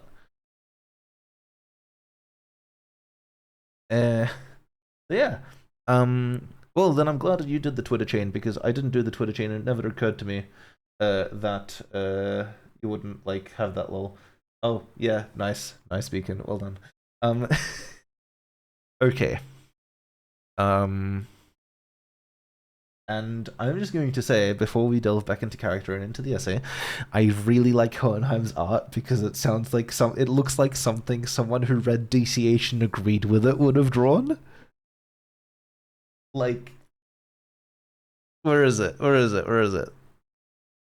It's hold on, I've got the wrong thing selected. Document, main, transition, there we go. Right? Look at, where is it? Look at this shit. This guy's gonna eat your children. He looks like he's gonna eat your children. This is one of those, this is the enemy, this is what we're dealing with posters. This is propaganda that'd end up on the wall outside of DCH as an allied message. He looks like drugs bad. A TAC style poster. What's a TAC poster? I don't know what a TAC is. I'm learning a lot about the legal process from Shit Beacons, right? TAC poster. Oh, the traffic authority thing. Like, don't speed because otherwise the dragon will eat you. Oh, right. Okay. I see. There is a dollar amount attached to that image. Right? Yeah, same genre. Yeah. Anyway, point is, I absolutely adore it. I hope you don't mind, Hohenheim, if we chop off the signature in order to make it look like someone actually wants him dead. That would be brilliant. But yes, please do, and when you do, please post it in the epistolary channel because that's what the epistolary channel is for. Bell, do you now have access to everything in the server? I gave you the role that should give you access to things in the server, I hope. Also, there is a rules channel and a... oh, you found it. You found all the things. Okay, never mind. There you go.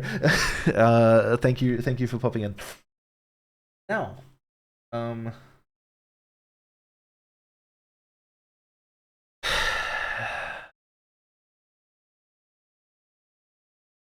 right.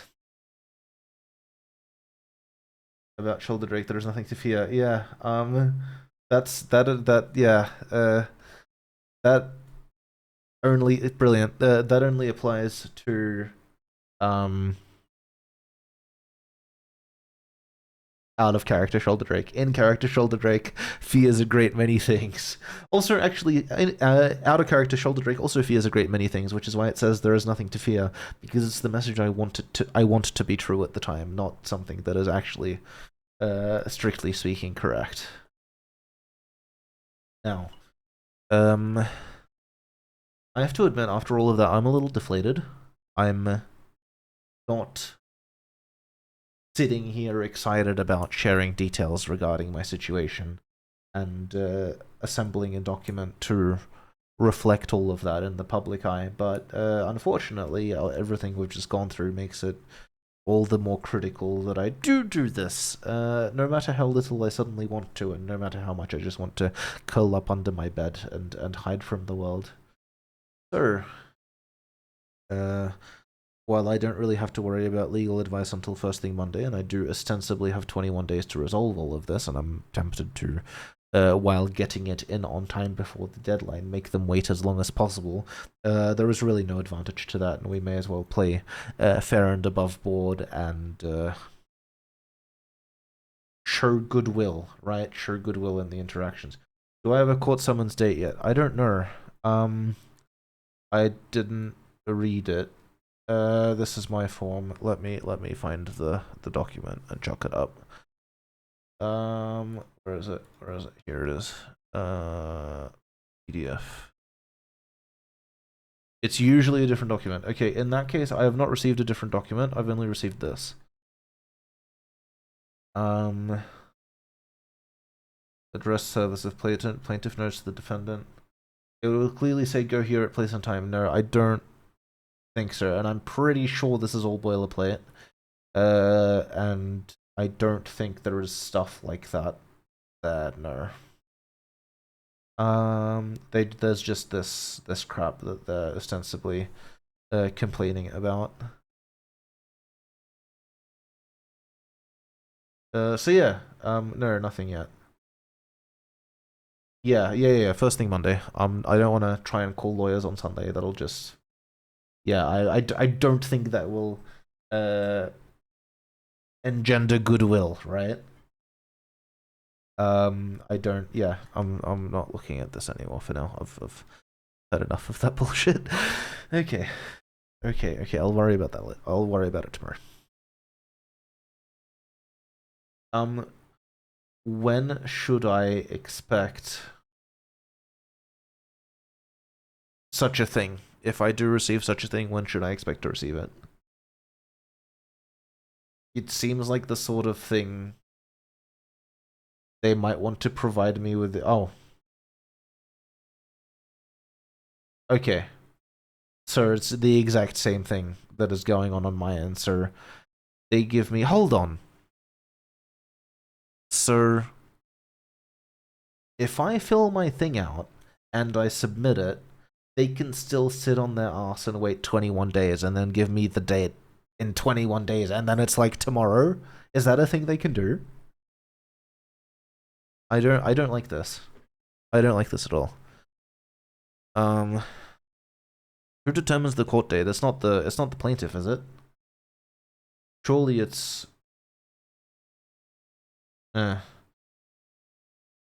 okay, that's fair.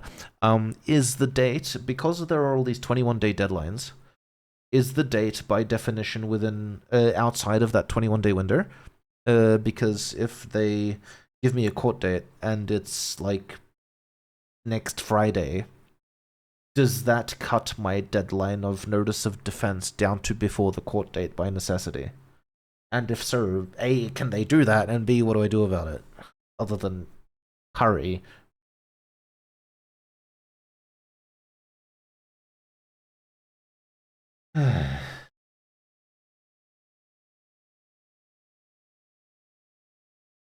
An injunction against what? I mean, let me bring the document back up. There's this entire section about monetary damages, which has just not been filled out.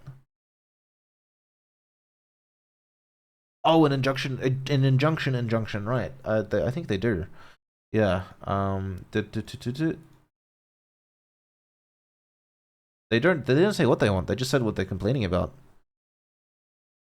Yeah, a little. Where is it? Yeah, I don't know what's going on here. It's like, yes, I know the Attorney General exists. How am I supposed to know they watch my streams? Yeah, it doesn't really scan, but it's still, that just, honestly, that made it easy to defend. Oh, yeah, Beacon, have you seen DCA, the original letter? Yeah.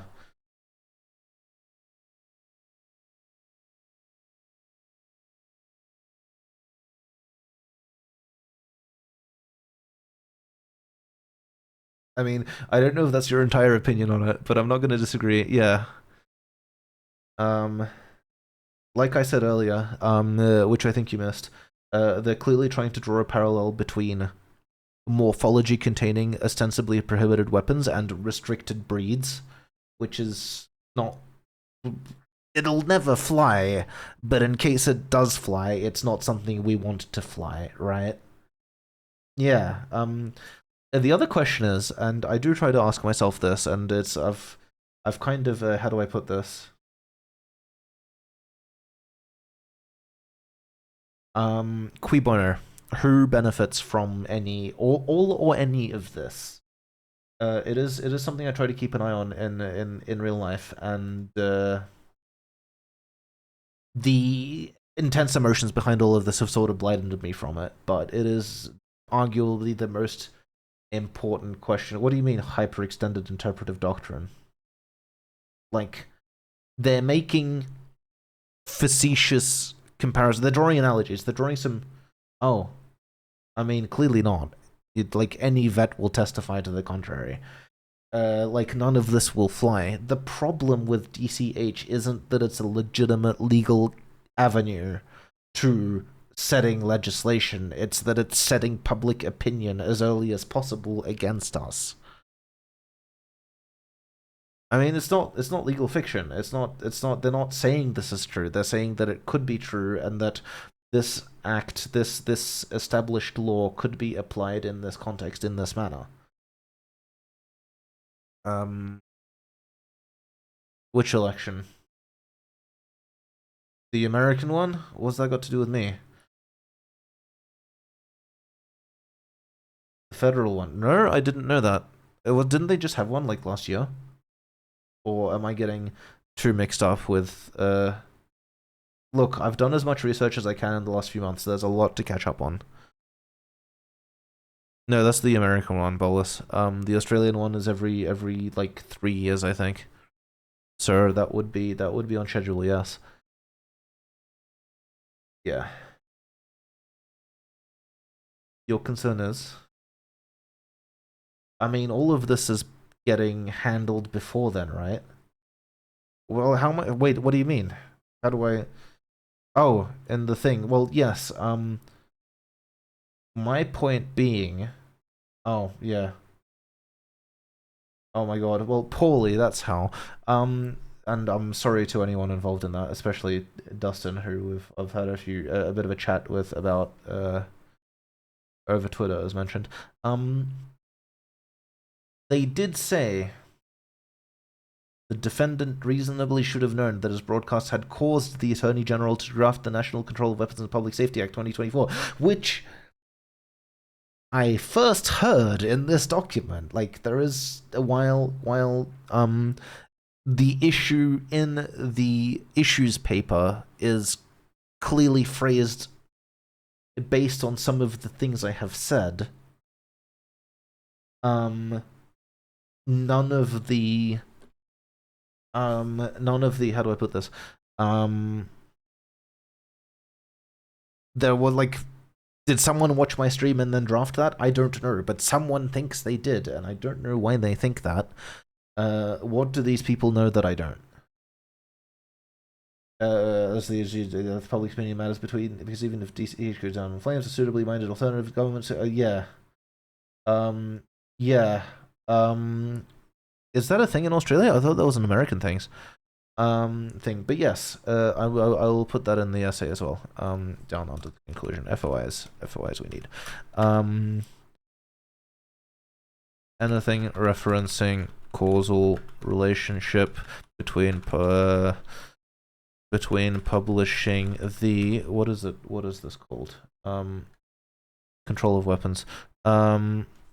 Publishing of the control of weapons review issues paper and any streams, broadcasts or documents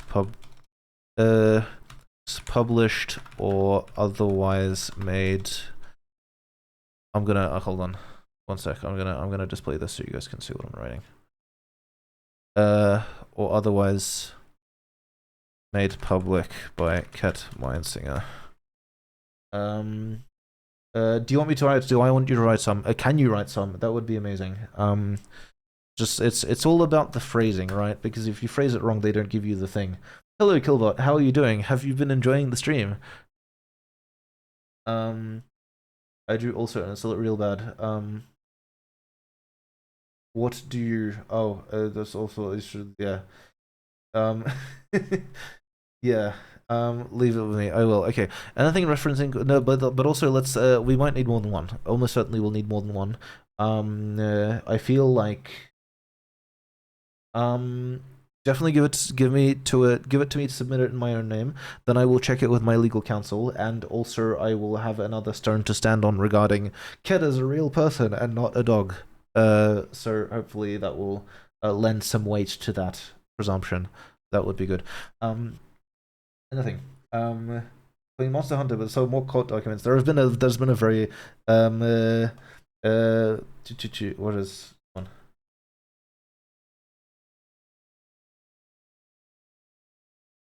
There we go.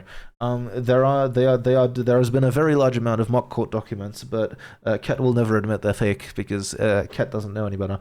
But yeah, there's a lot. They're all in my server under the Ket Weapons essay thread, which has now become a collaborative epistolary project. So if you want to contribute something, some response to something, or some opinion on something, or some fake Twitter post, or a fake Tumblr post, or Twitter responses to my Twitter responses, go nuts.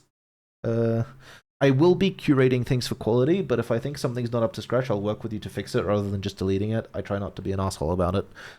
Please feel encouraged to contribute. I think it'll be cool. Let's make the fleshy verse. Yeah. I really need a better name for it than that.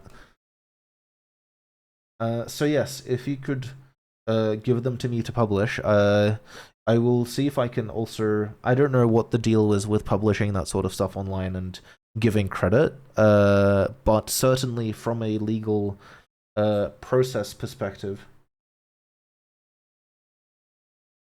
I don't want to go to jail. What is this? Why does every narrative I run with you end up with Ket in jail? What is it that I'm missing here? Christ. Anyway, anything referencing. Yeah, anything referencing causal relationship between publishing of the Control of Weapons Review Issues paper and any streams, broadcasts, or documents published or otherwise make public by Cat Mindsinger. I can't do accents, but I can do emotion in turn. If the stars align, I can sometimes nail the occasional line or two. Jail is. Let's be clear. That's not an accent. That's just how I talk. Let's be clear. If I end up in jail, someone is going to attack me. I am going to defend myself. They are going to end up injured due to my inalienable weapons, and I'm going to be not much better than I would have been under DCH. So let's not do jail. Let's not do. It's not gonna end well. Anyway.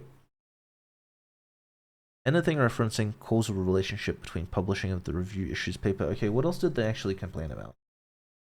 Did broadcast the defendant did so anything referencing causal relationship between any streams, broadcasts, or documents published or otherwise was made public by Cat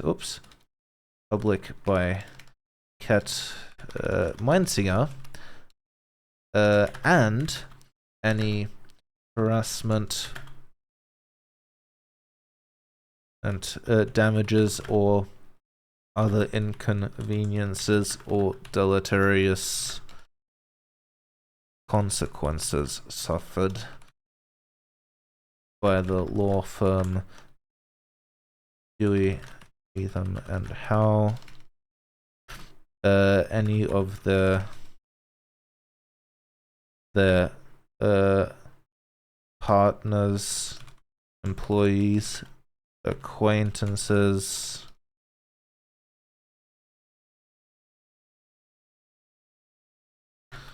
what have I missed? Obviously, yes. Yes. Yeah. No. Capital punishment. Yes. Sorry, hopefully that's not on the table. The problem is that it's exactly. Yeah, that would suck balls. We don't want that. Anyway. Any of the partners, employers, acquaintances. What am I missing? Associates. Or any other private, public, or commercial relations as pertains to. I feel like this is really broad in a really annoying way, and I don't want to. I do want to publish FOIs that cover everything I would want them to be able to cover. I do not want to submit FOIs that seem speciously scoped in order to waste people's time, and I feel like that's a fine balancing act. And I'd like assistance in narrowing that down. Yeah, I don't. It's not. I mean, there are two categories of FOIs I might be interested in submitting at this juncture. One category is FOIs that return things that I don't know and would like to. And the other, which I think is equally important but might be more likely to be labeled what Beacon is calling a fishing expedition, is FOIs designed to return nothing. FOIs designed to prove the absence of a relationship. In this specific case, the second one, causal relationship between anything I've done, published, or broadcast, and any damages or the inconveniences incurred by DCH. The legal or other commercial practices of. Okay, so that's an option.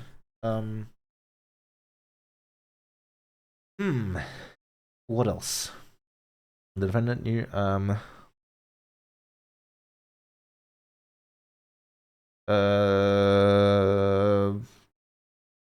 Order time. Yes, thank you. I know I talk a lot on stream, but especially this one.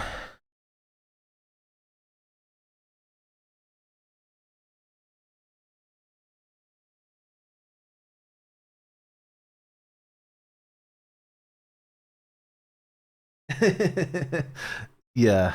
Um, it's okay. You can send it again. I can drink more water. We have infinite water over here. Well, functionally infinite water. I'm not drinking like 5 liters for stream. Uh, okay. What else do we need to know? Well cited by the defendant became directly notice the stress. Ah, listing. Itemized list of damages, inconveniences, or deleterious. Oh.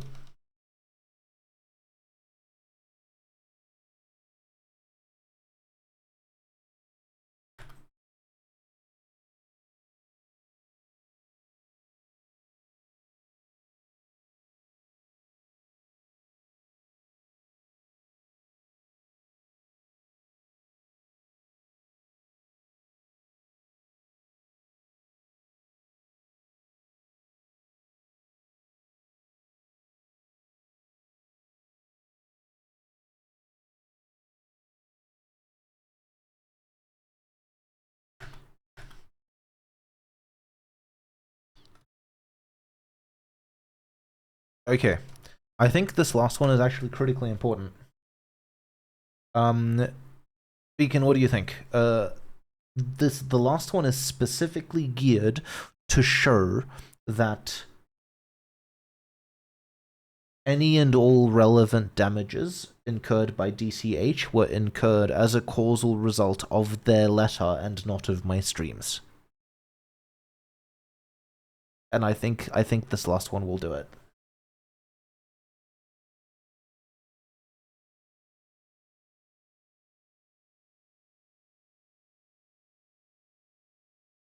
Because obviously there was enough time following my streams for the issues paper. I was communicated. Oh, wait, why? What? Why would they?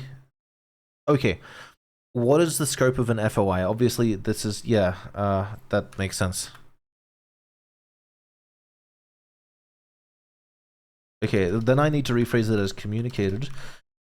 Cated. I'm changing the. I'm changing the thing to writing stream because now we're writing technically.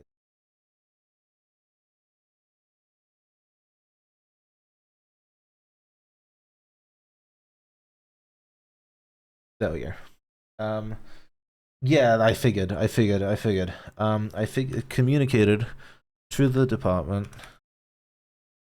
of the Attorney General as having occurred.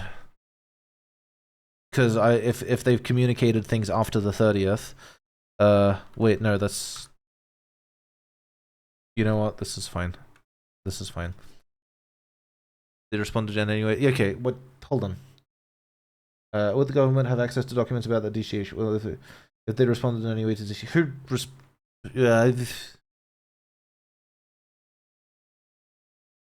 did they? Is there as yet any causal relationship or communication between DCH and the Attorney General? I'm not sure there is. Okay, then maybe nothing happens there. Maybe that one we have to ditch. Because oh wait, no, they would have because it'd be the basis for their complaint. No, we can definitely FOI that. That's fine. Okay, no, I get it now. We're good. It'll. Yes, hello. I'm Kurt Meinsinger. I'm in character now. Anyway, yes, that's definitely that makes sense. We can FOI that. We should FOI that because outside of the submission, yeah, but there must be a submission letter, right? And the submission letter, will have a list of events and with no date or time of occurrence specified. So either something has a date on it or it doesn't. Might need to scour the news too. You can't FOI the well. FOIing the news is like phishing, right? We can't do that. I might just rely on public domain. Who? What do you mean? Oh, the FOI.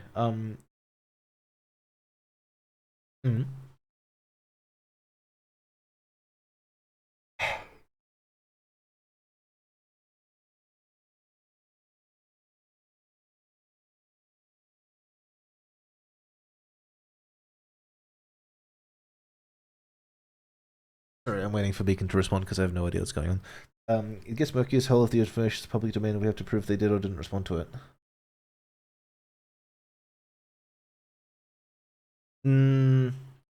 I don't care if they did or didn't respond to it. What I care about is if a submission letter. No. I either we're speaking at cross purposes or I don't understand something. But my intent is to FOI the submission, the damages submitted by DCH as basis for the letter of complaint, because those should be listed and itemized and ideally dated. And if they're dated, those dates are a basis of implying causal. No? Okay.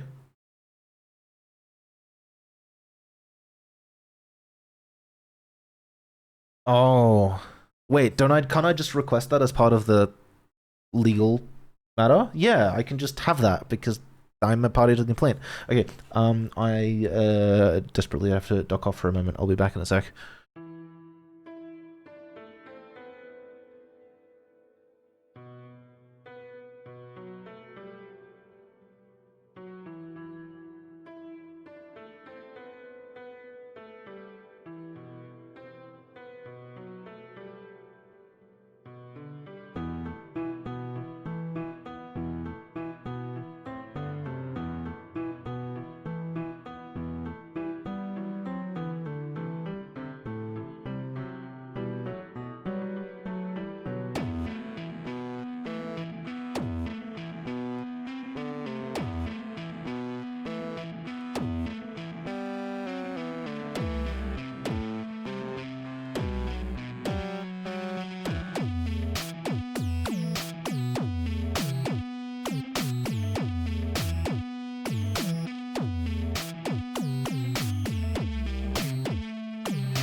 Hello. Sorry about that. That took longer than I'd like. I'm back. I have made the intro track, the outro track, and the BRB track, and I have a SoundCloud, and it's linked on my About page. Shameless plug. Yes, please check out the SoundCloud. I upload extremely sporadically because I basically don't have time to make music outside of Ludum Dare game jams. But there are a few things up there, and I hope there will be a few more things up there in future. All right, what do we got? They're supposed to, yeah, okay. Not an FOI.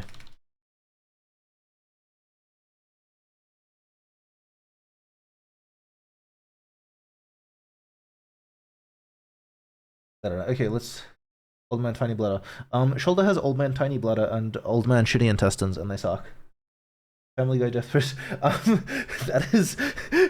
I didn't know that was from Family Guy. That Valentine actually drew that for me apropos of nothing. I don't know why. But it's pretty great. Okay, I'm over it now. Track.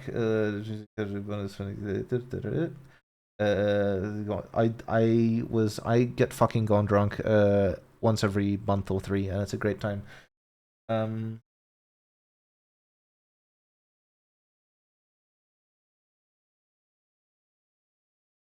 Okay. Anyway, yes. I'm glad. It was a great time. Actually, I had a lot of fun.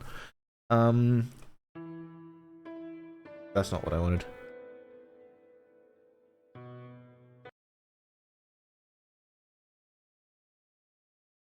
That's what I wanted. Okay. Yes. Yeah. Okay. We figured it out. Also, shameless. If you haven't followed, please follow. If you haven't subscribed, don't feel obliged. I don't do this for the money. But yes, a follow would be cool.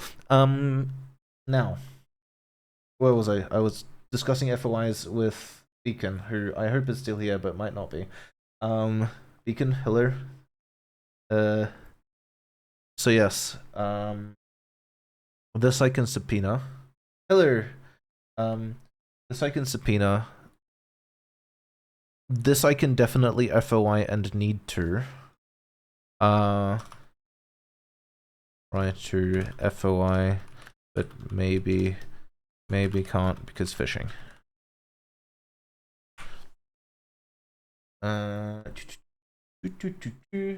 he cap that was all caps. Okay. What else? 2 FOIs. These 2 or expecting one to get nuked? Is that wise? Is the specious one getting nuked likely to affect perception of the quality of the other one?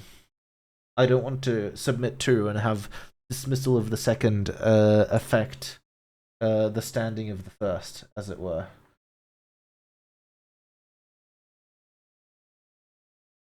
Because that would suck. Shouldn't, because they should go to different people. Hmm? Wait. FOI submission's a matter of public record. If I submit this, can people, like, search my name and find them? Because it sounds like... That sounds like how it should work. Okay.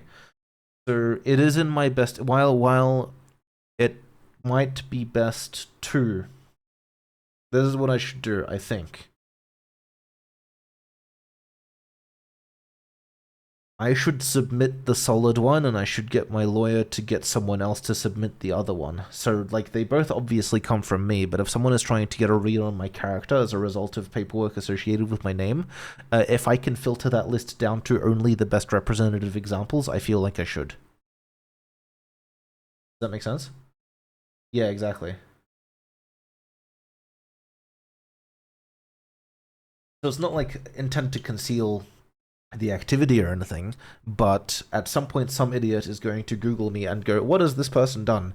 And how do I feel about them as a result? And I want the better things about me to be easier to find. That's essentially the summary of the reason. Um,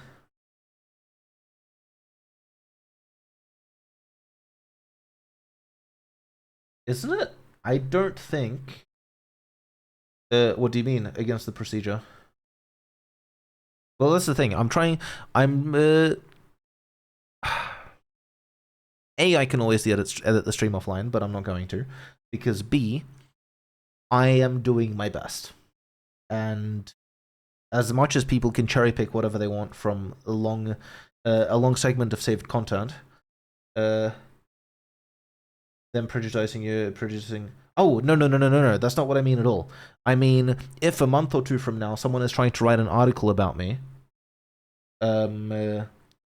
and they are willing to spend X overhead on finding information, if the overhead of they're willing to spend on finding information has a cutoff, I would like to gradient the better things about me to be easier to find as insofar as insofar as it's practical. If I submit 2 FOIs and one of them is I'm less confident in and I'm worried people will make value judgments about me as a result of, if it's trivial for me to make that slightly harder to find, why shouldn't I? And will probably also turn up because I mentioned, yeah, but it's not the connection isn't immediate. My point is, dear people forming an opinion about me based on this stream, I have vested interest in appearing to be the best person I can be in online and legal interactions. And while it might be frowned upon to skew information in this way, I don't think it is unethical, especially in this scenario where if I don't get this right, I die. So if anyone's wondering why I'm doing things the way I am, that is why.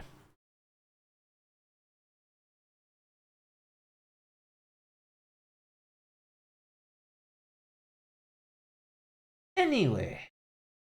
Okay, yeah, no, again, it's trivially Googleable, but it's just like, yeah.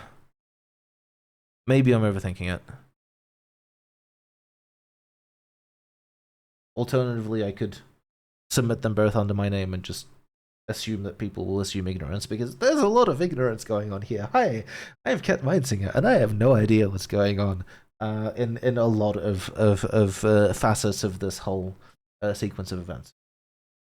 As someone who cares a great deal for moral things, is reasonable in the face of death or otherwise less fates. Yes, thank you. I thought so too.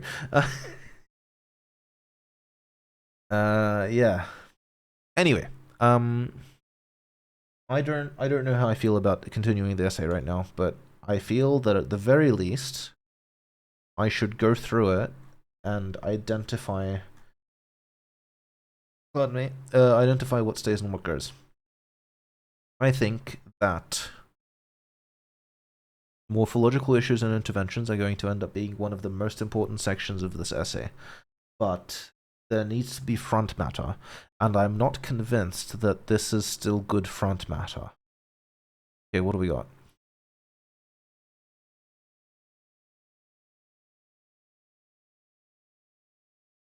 My name is Kat. I have yes. You know what? That's a good intro. But I don't think I want to segue right into a treatment of kink afterwards, because that's going to filter the audience, and I don't want to filter the audience, especially if I'm submitting this document for public comment. Sir, will this do? That's fine.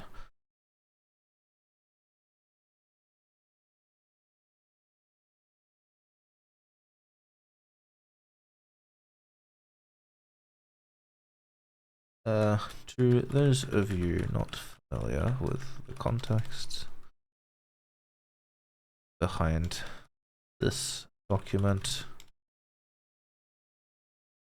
I would like to catch you up on the events of the last 6 months or so. I, Cat Weinsinger, am what is referred to as transplanted.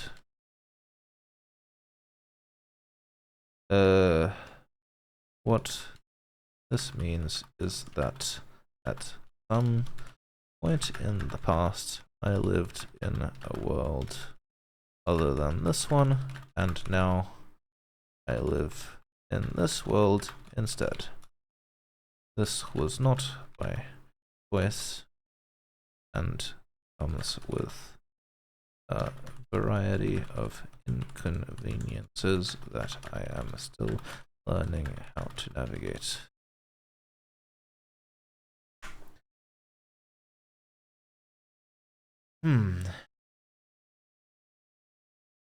The reason I am known as transplanted specifically is that transplanted are not the only new category of non-humans to have graced Earth with their presence the recent months.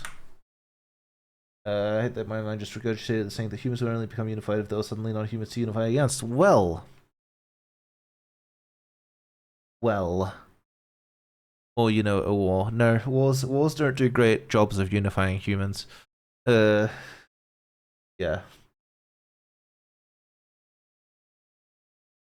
But yes, we don't want this. This is, we'll hold on to it for now. But it's not really a segue I wanted to keep in the essay because it will lose people. Wars do excellent job of your wars do excellent jobs of unifying certain very specific humans against or for some very specific things.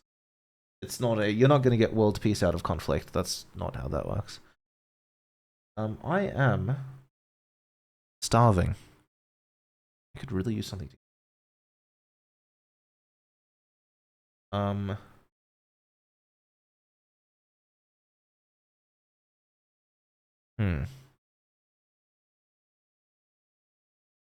I will be right back. I'm going to raid the kitchen. I won't be long.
I went and got chocolate. This is a bad idea. But if I made myself instant noodles, I would miss out on. Yeah, it's more of the same chocolate. Last time I went to IKEA, I bought 5 blocks of that stuff. It's really. But yeah, if I made myself instant noodles, I wouldn't have time to fry the fish for it, and I really want to fry the fish for the instant noodles to add depth to the meal. So that would. It's IKEA chocolate. I would be very surprised if it wasn't sold at every IKEA. I would highly recommend the chocolate. Dustin, feel free to post the photo of the chocolate if you want. No? Oh no. I mean, the point isn't that humans don't have natural weapons. The point is that all humans are equal as concerns natural weapons. And any variation in that is down to A, training, or B, standard morphological variance across a unified species.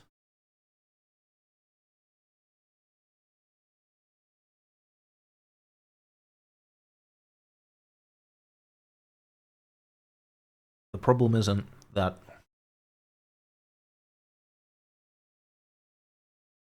The distinction isn't natural weapons versus natural weapons. You really do though. Like, personally, I think that's a terrible example. I think you really do need training to find the recipe for gunpowder, or a massive amount of trial and error. Mm. But if you think about human natural weapons absent the concept of the context of industry, they are actually incredibly limited. But also on that front, on the other hand, anyone can toss a rock, right? Well, actually, not anybody. I think the part of the conversation that is being left out of here is that yes, Hohenheim, but you don't count. You're weird. You know way too many weird anecdotal little things. Yeah, and the point that I was trying to get to before I got derailed by Hohenheim, somehow, is that as much as people are freaking out about the anthros that are going to have more and more deadly natural weapons than humans, the other side of the sliding scale also exists. There's going to be anthros that come in under-equipped relative to the human standard, and they also need to be accounted for and possibly assisted.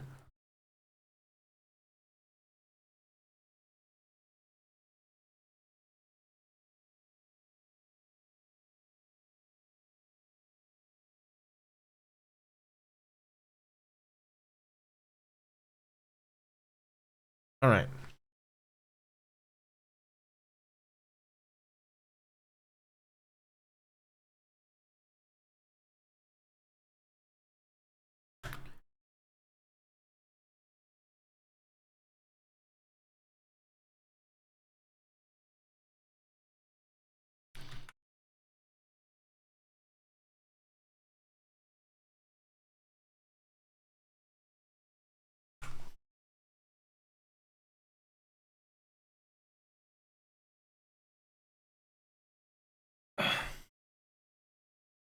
Yeah, because I think, well,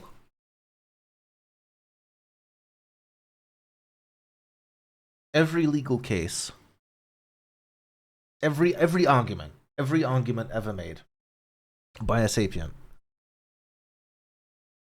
is always based on a curated selection of similarities and differences.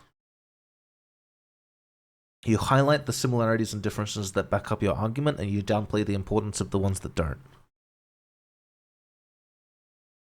By extension, every legal argument, every legal case, every informational attack, that being an attempt to assert a truth or change an opinion, is grounded in the same basis.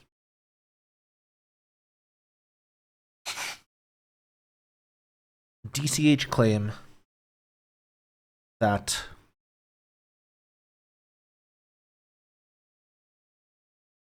morphology with prohibited weapons is the same thing as a restricted breed.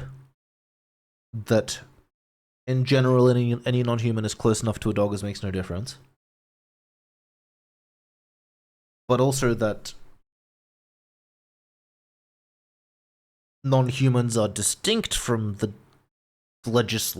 dogs as covered by the domestic animal protection legislation 84T and 84TA, to the specifically limited extent that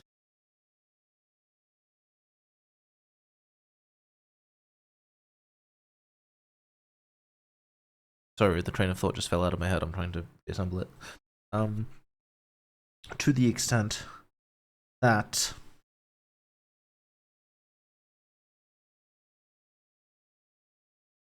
new categories of restricted breed can be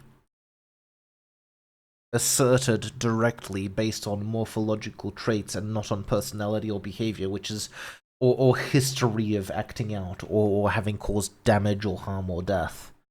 The way that I assume, haven't googled, haven't checked, don't actually know, that I assume restricted breeds of dog have until now actually been defined. But again, I don't have the context for this. I don't know this. Don't take my word for it.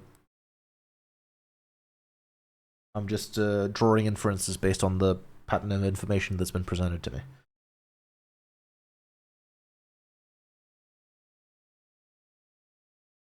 Yeah, but on what basis?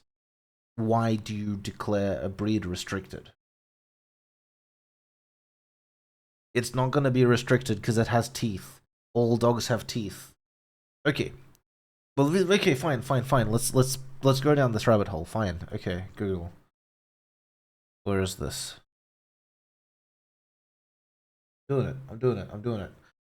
Yeah, but my point is all those perceptions are based on specific things. Are restricted breeds restricted in Victoria specifically or in Australia as a whole?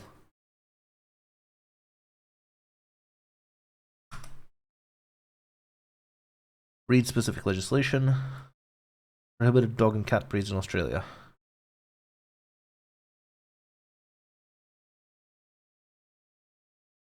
Australia is extremely pet-friendly. Prohibited dog breeds.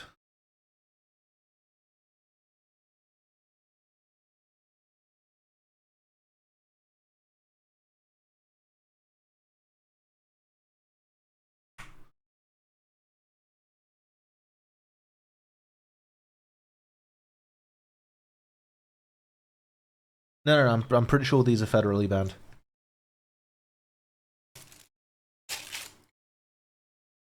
Oh. Oh my god, no. That's what a mess.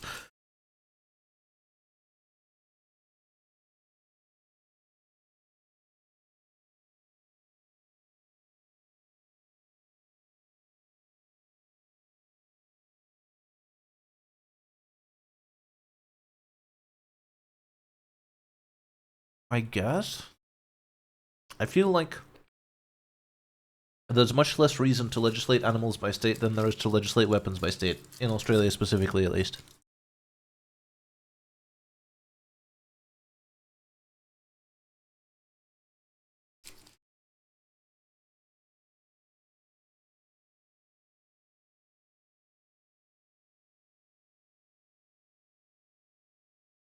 Alright.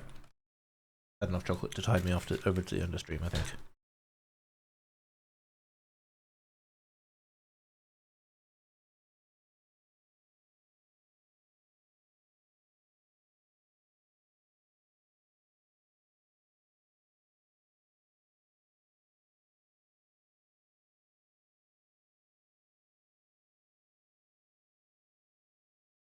Excuse me, I'm briefly out of character because I have to display this art on my stream.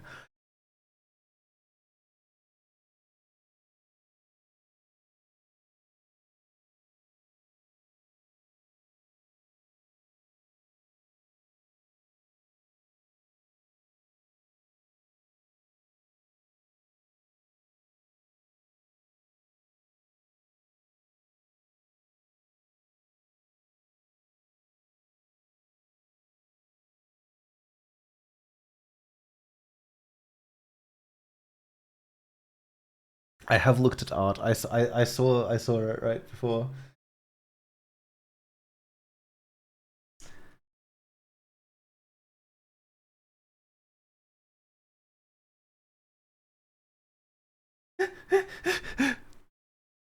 I love how on a human that facial hair looks weird and evil, but on a dragon that just makes him look vaguely Eastern.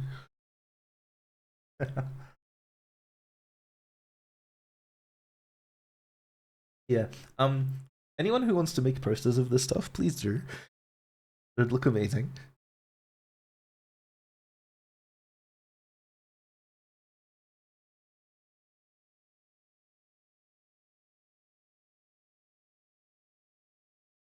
Yeah. Thanks for the art, Hohenheim, once again. That's fucking amazing. Actually, I love it.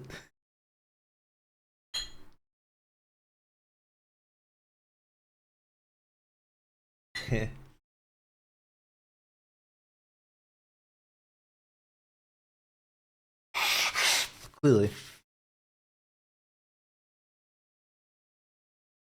it's absolutely brilliant. I love it.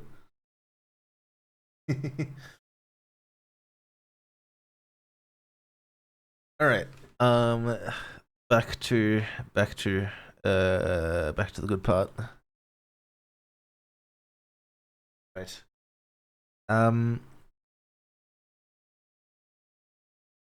Yeah, so look, every ban on something like that is incredibly contextual, and like Bell said, maybe we can use some of those to our, maybe we can't.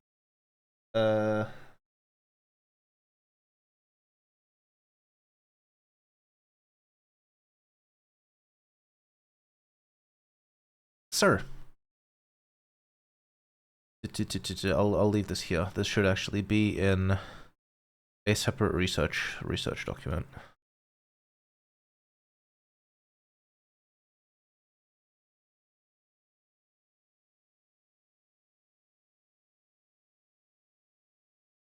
This out.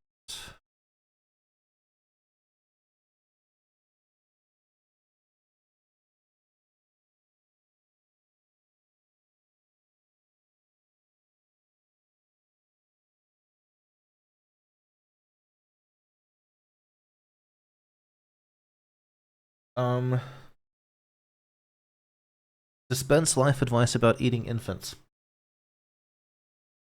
Please don't. Please don't. Now this is going to be recorded on the stream, and people are going to be like, Cat Mindsinger promotes the eating of infants. Yeah, don't do that. Don't do that. Don't talk about it. Don't promote it. Don't suggest that that is something either transplanted or transformed anthros do. It's just, yeah, I'm going to get a legal letter about this, aren't I? That's gonna be great. Thanks, Hohenheim.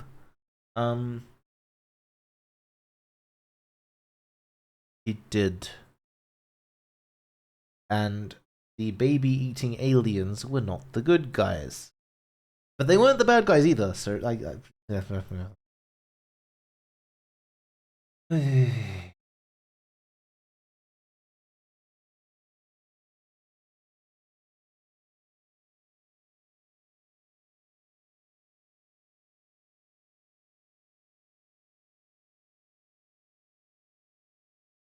Yeah, no. No. The answer is no. Unfertilized eggs aren't infants. That depends on just the gestation process. Not to mention, I would never eat an egg ever. That's disgusting. What the hell? Yeah, not for me. Thanks. So yeah, fun fact: me, eggs, no. Yeah, I know you do. I know you do. I'm just saying it's not. It's not a priority. It's not a priority. I think I do think that something like that will get adopted sooner rather than later. But I don't. I have so many aspects of this issue to. Oh my god, no. Mostly meat, actually. Mostly meat, little bit of fruit. Where did I've written this up. There we go. I have fur claws, horns, sharp teeth, and a tail. I eat mostly meat with the occasional fruit to supplement for sugars. But just no eggs. No eggs.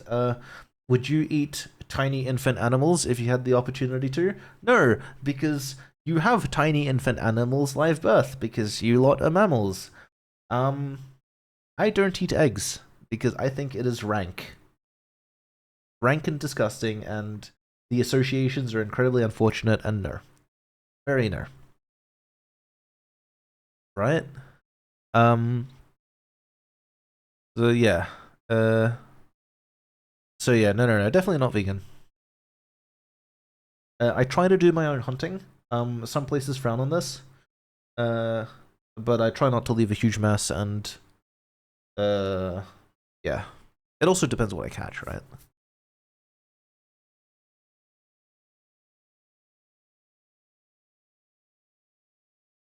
Yeah, that's even worse. It's like, would you eat a fetus? No, I mean, I hope you wouldn't.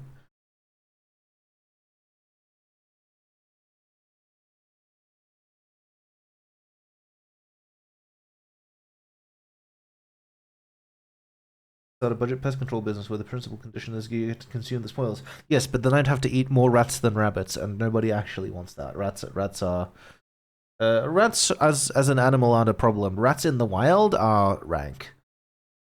That's funny but bad optics. Yeah, look, My point about things like rat catching and things like native and natural is that I have so many aspects to this issue on my plate that I don't want to dilute them, right? I don't want to kind of pursue unimportant points in favor of important ones.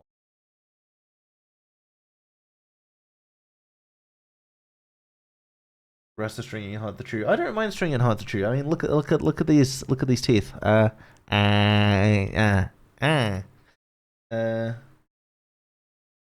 Wouldn't mind. No, that's thanks to bird eggs. Yeah, yeah. I don't know. Maybe it's just me. Maybe it's just me. But I don't. I can't unsee the association, and I can't do it. I can't do it.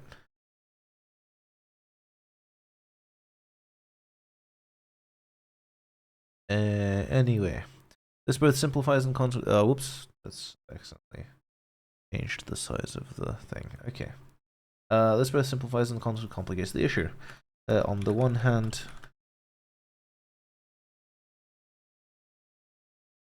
the matter of non-human sapiens, thus.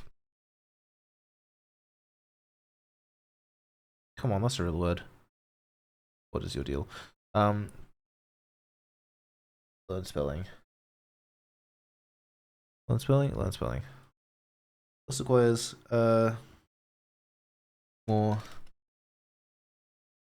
nuance that almost by default waters down many arguments made in this space. On the other, if a human if an ex-human transformed is still considered a legal person by continuity of person of identity and personality, doesn't that also get the foot in the legal door for us transplanted? After all, after the fact, there is no way to distinguish between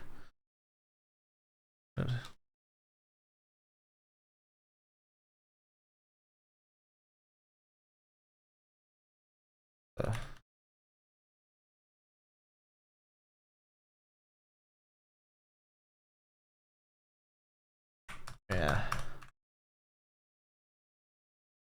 Gotta go to BRB. BRB, take the bits. I took the bits. Thank you for the bits. Chip hat, much appreciated. I should unmute desktop so I can hear alerts and stuff. You need to be off to GeoGel. No problem. Thank you very much for popping in and for contributing. This is a goddamn shit show. You did this. You contributed a lot of this mess to this mess. Will do. I will also, after the stream, I'll hop back and chat in my server and we'll debrief a bit. I don't think I'll get a lot of the essay done today, but I do want to kind of reframe the issue a bit more. Bye bye, buddy. That's all we got left. Oh no! Thank you so much. Still, I really appreciate it. It is a goddamn shit show. Sorry, I've gotten distracted from the thing. But no, I really appreciate the bits. Oh, you can get bits from watching ads. I didn't know that. So yeah. BRB Hohenheim. That is a chip hat. Hi, chip hat. It is a furry. This entire stream is incredibly furry. Enjoy. Also, if you look in my server. There we go. Okay, toggle. If you look in my server, I've created an entire channel for this shit. It's called Cat Weapons Essay. There is a rules post pinned at the top, and hopefully that post explains a bit about what is happening. I will probably edit and update it after the stream to clarify some additional things. Anyway, yes, I want to. Yeah, clean this up a bit to make it First of all, I'll clean it up to be a coherent flow of logical information. Will you get in trouble for simply typing "were"? No, but I will delete it. There are threads for that stuff. If you click into the main essay channel and then go to threads, there's a list of threads for stuff like that.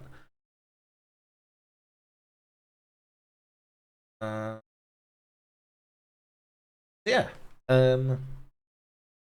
Yes. So there's no way to distinguish between transplant and transform after the fact, absent meticulous record keeping done ahead of time. I myself ended up on this planet in this reality around 7 months ago, and only recently have I managed a combination of ad hoc employment and basic individual trustworthiness that allows me to maintain any sort of reliable online presence. I assume this issue is as complex or so for many of my kind.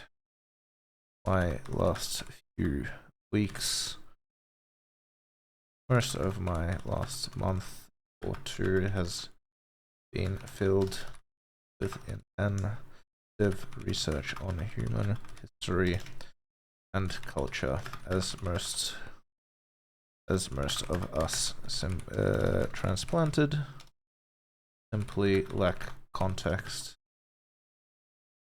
on. Well done. Weird diets. I can stomach and process raw meats of most kinds. Oh, damn. That's me thinking people like Dustin who don't really have a concept of phones and the internet adjusting to it. Yeah, it's an adventure. He hasn't really brought it up much. Maybe we'll go over it later. But I would be curious to hear about his experience with this sort of stuff.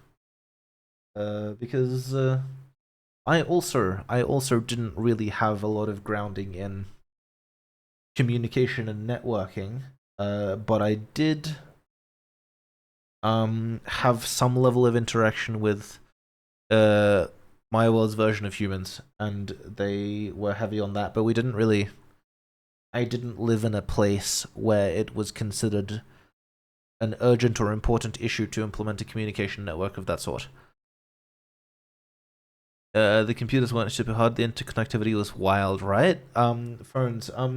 Phones are. I don't know what phones used to be. It's not clear to me from historical documents how they really worked. But these days, my understanding is that phones are just small, usually handheld networked computers focused around specifically communication, networked communication. In much the same way larger computers appear to be based on the internet, right? So I think there used to be a distinction in the history of human communications networks, but I don't think that distinction. I think that distinction has eroded as human ability to condense computing power into smaller formats has improved. That's my understanding. I mean, what's a PIP device? It fits in your pocket, yeah. Smaller computing formats, yeah.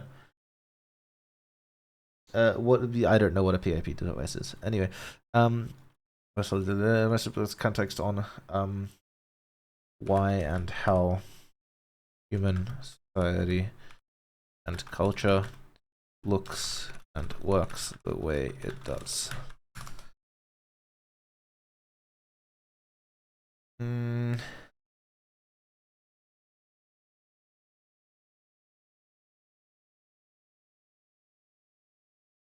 This document was originally conceived as an attempt to clarify my thoughts regarding my own situation and my attempts to handle, and come to terms with it both logistically and emotionally. However, due to subsequent events, I have pivoted the direction of this document to serve two other purposes. First, with the articulation of my own thoughts for my own benefit, becoming a distant third.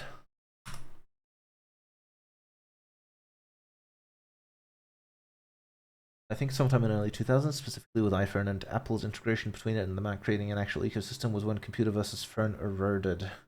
Yeah, I read something about that, and I'm assuming that the need for competition, a competitive driver, forced the other platforms to kind of implement similar functionality and catch up, as it were.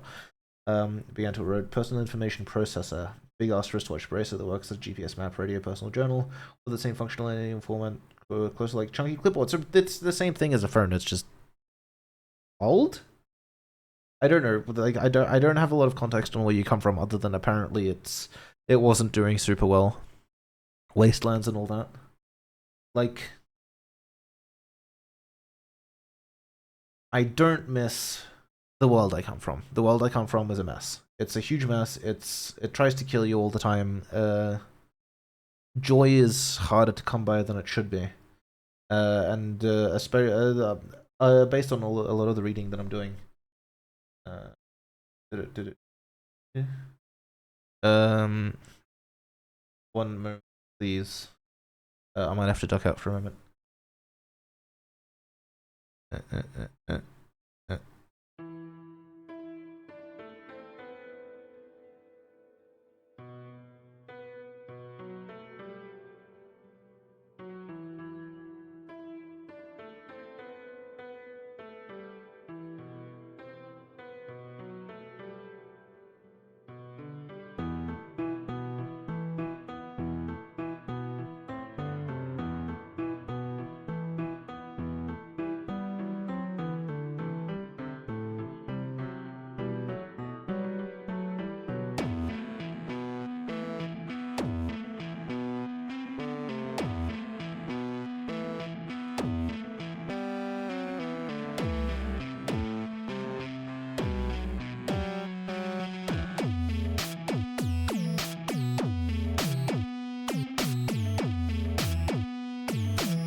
Hello everyone.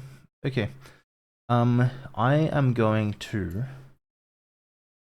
fold up stream in a few minutes. I'll just quickly articulate my thoughts in Scrivener for the next couple of bits of the stream. We're getting on 3 hours, and I could continue for a little bit, but it'll mostly be writing stream, writing the essay, and that's something I can continue next week. But what I will do, because the thing that's going on is my wife has had a really shit night. She hasn't had a lot of sleep, and she needs me to help her out with the baby a little bit. So I will pop back into character very quickly and flesh out my current thoughts in the essay to continue next week, and then I will head off. Don't worry. It's all in the document, so you don't have to read it on the fly. It'll all be available in my server in the epistolary channel. So yeah, the plan for streams before I get back into the essay. The plan for streams going forward. Also, someone followed. Thank you for the follow. Sorry I missed it. I will check later who it was. Wait, I'll check now. And thank them. Thank you, person. I'm a spaz. I'm a spaz of a streamer. I'm sorry. I'm not actually sorry. It's like that's half my charm. Anyway.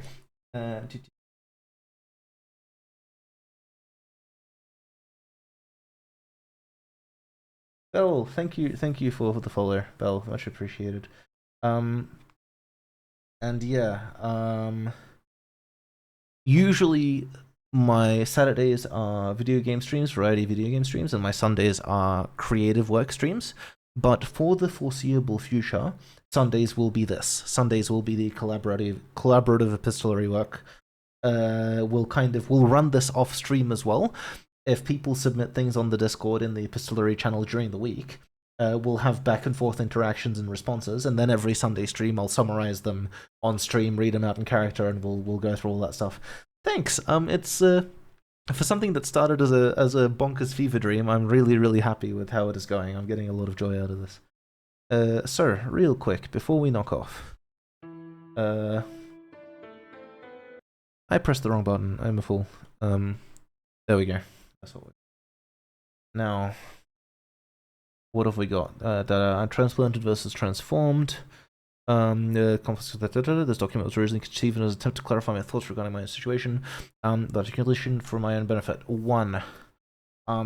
As a submission to the, what was it called?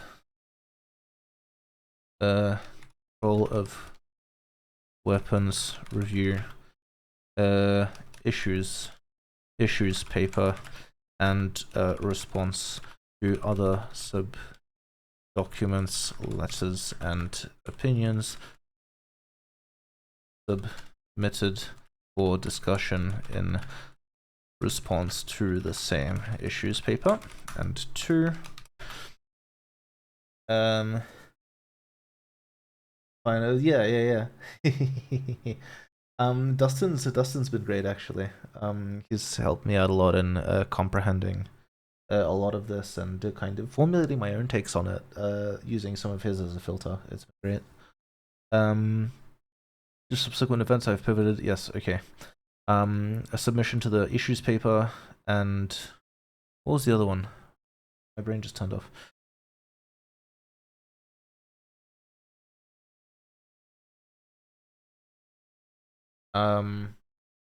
Yeah, thanks. No, I really do appreciate it.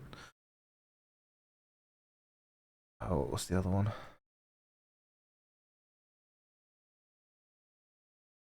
One was the issues paper, and the other one was as a focused aggregation and shelling point for others in my situation or similar situations, birth, transplanted, and transformed to serve as a basis to formulate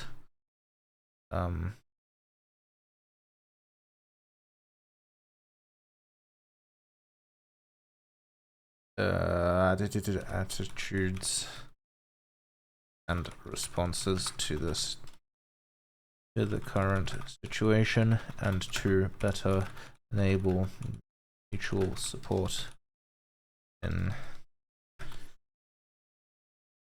to be blunt, surviving what has happened to us as best a state can.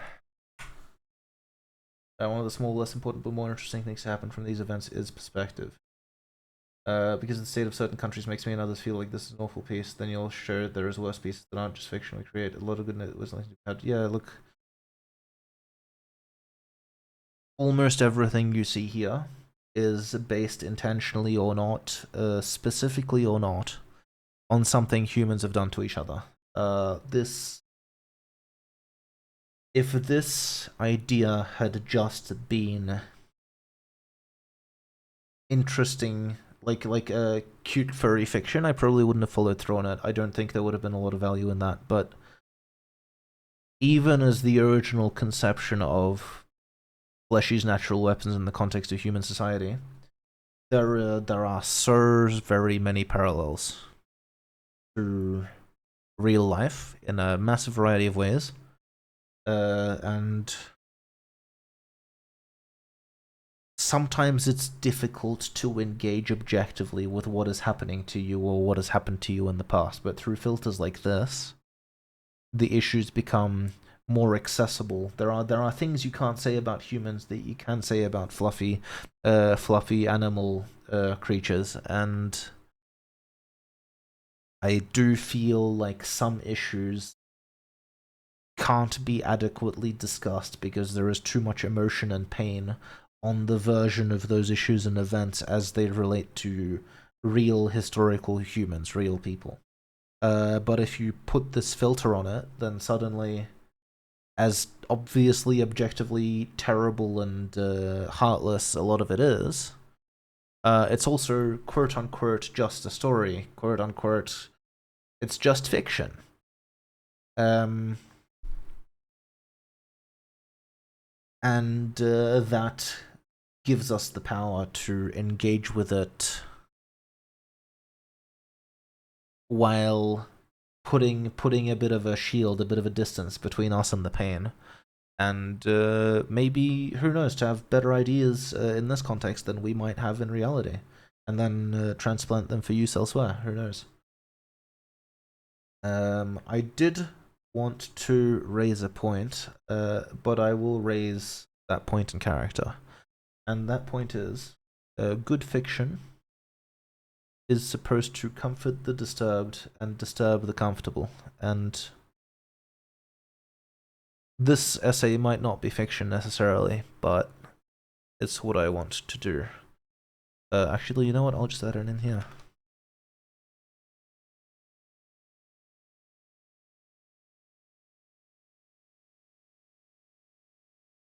Okay, take care, Nelly. We're folding up in a moment anyway. Thank you very much for popping in and for watching through. Really appreciate it. Had a lot of fun.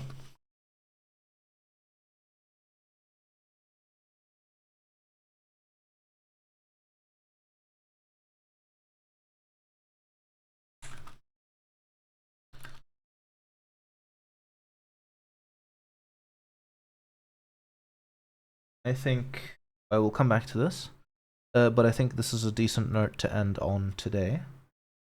Oh, your Tumblr post is a real thing, and it's not just, and thus it needs to be engaged with, even if not necessarily in good faith. And I didn't necessarily engage with it in. It's the problem with your post isn't necessarily its nature. It's that it is is a piece of text that it is difficult by its nature to engage with in good faith. That's part of that responsibility rests on the reader, but part of it definitely rests on the writer as well. So I am going to, yeah, I did so because most people wouldn't. I wanted to, yeah, as I said, get out ahead of the crowd. Anyway, thank you all for coming. Thank you for being here. It's been a rough week. I don't expect next week to be any less rough. I will update you on next Sunday as best I can on all this. I will probably start next Sunday's stream early as well. I don't know if I will start it this early. I will try to start it at least, at the latest, half an hour after I started this one. Probably it'll start 4:30 or 5 o'clock my time. Or so that was 10:30 or 11 p.m. US Central. It's been a pleasure. Thank you, Bolus. Thanks for hanging around, and thanks for participating. I am going to hop into outro. There we go. Where we want to be. I would love to see all of you again. Thank you very much, Belle, for popping into the stream and the Discord and engaging. It's been a great pleasure having you here. I am going to, knock off and help my wife out a little bit. Before I go, one last thing I will post in the channel will be the diff from this essay, the additional text I've written on the essay. I will publish the VOD in a little bit. I won't publish it immediately, because I need to go off and assist. But once I do later today, I will publish the VOD. I will post that in the thread as well. Thank you everybody for everything. I've had a delightful time, and I can't wait to see how this develops. Once again, I welcome all input, and don't be afraid that your take is flawed or your writing isn't high enough quality. If you can spare the time for this project, which I consider myself privileged to experience from you at all anyway, any real situation like this is going to have an entire gamut of takes. And they're going to be on a sliding scale of quality, and that is fine, and that is great, and it's realistic, and it's not necessarily reflective of you as a creator. Don't take your inability to reach a standard you picture as proof of insufficiency. Do what you can, and it will be appreciated, trust me. The one thing I do ask that people do is engage in good faith. Even if you're posting a bad faith take as a pastiche, steelman it. Do your best to be that person, to take a perspective with substance, to be honest even if you're being dishonest in character. Be honest about it. Back it up. Don't pick easy targets. Let's put it that way. Because if you want to post something and if you want to elicit a response, you may as well post something that makes for good discussion, even if it's unfortunate discussion, right? Because everyone is the hero of their own story. Everybody has their own narratives and fears. I mean, yeah. But arguably, engaging in good faith after you get sued is even more important, provided you do it through the correct channels. I am going to try to raid someone. See how we go.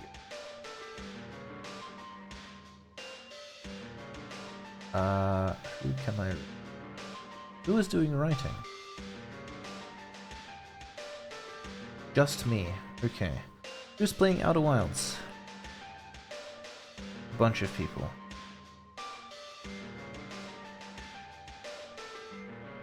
There.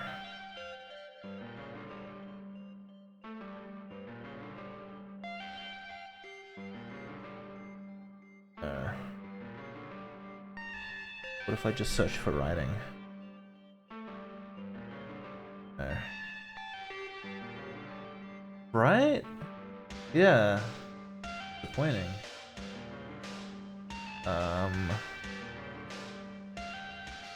I might leave it here. I might leave it here. I don't wanna. Oh. I'll raid this guy. He's completely irrelevant, but is a good streamer. We like him. But yes, take care, everybody. Until next time, we'll see you on Sunday. All the best. Farewell.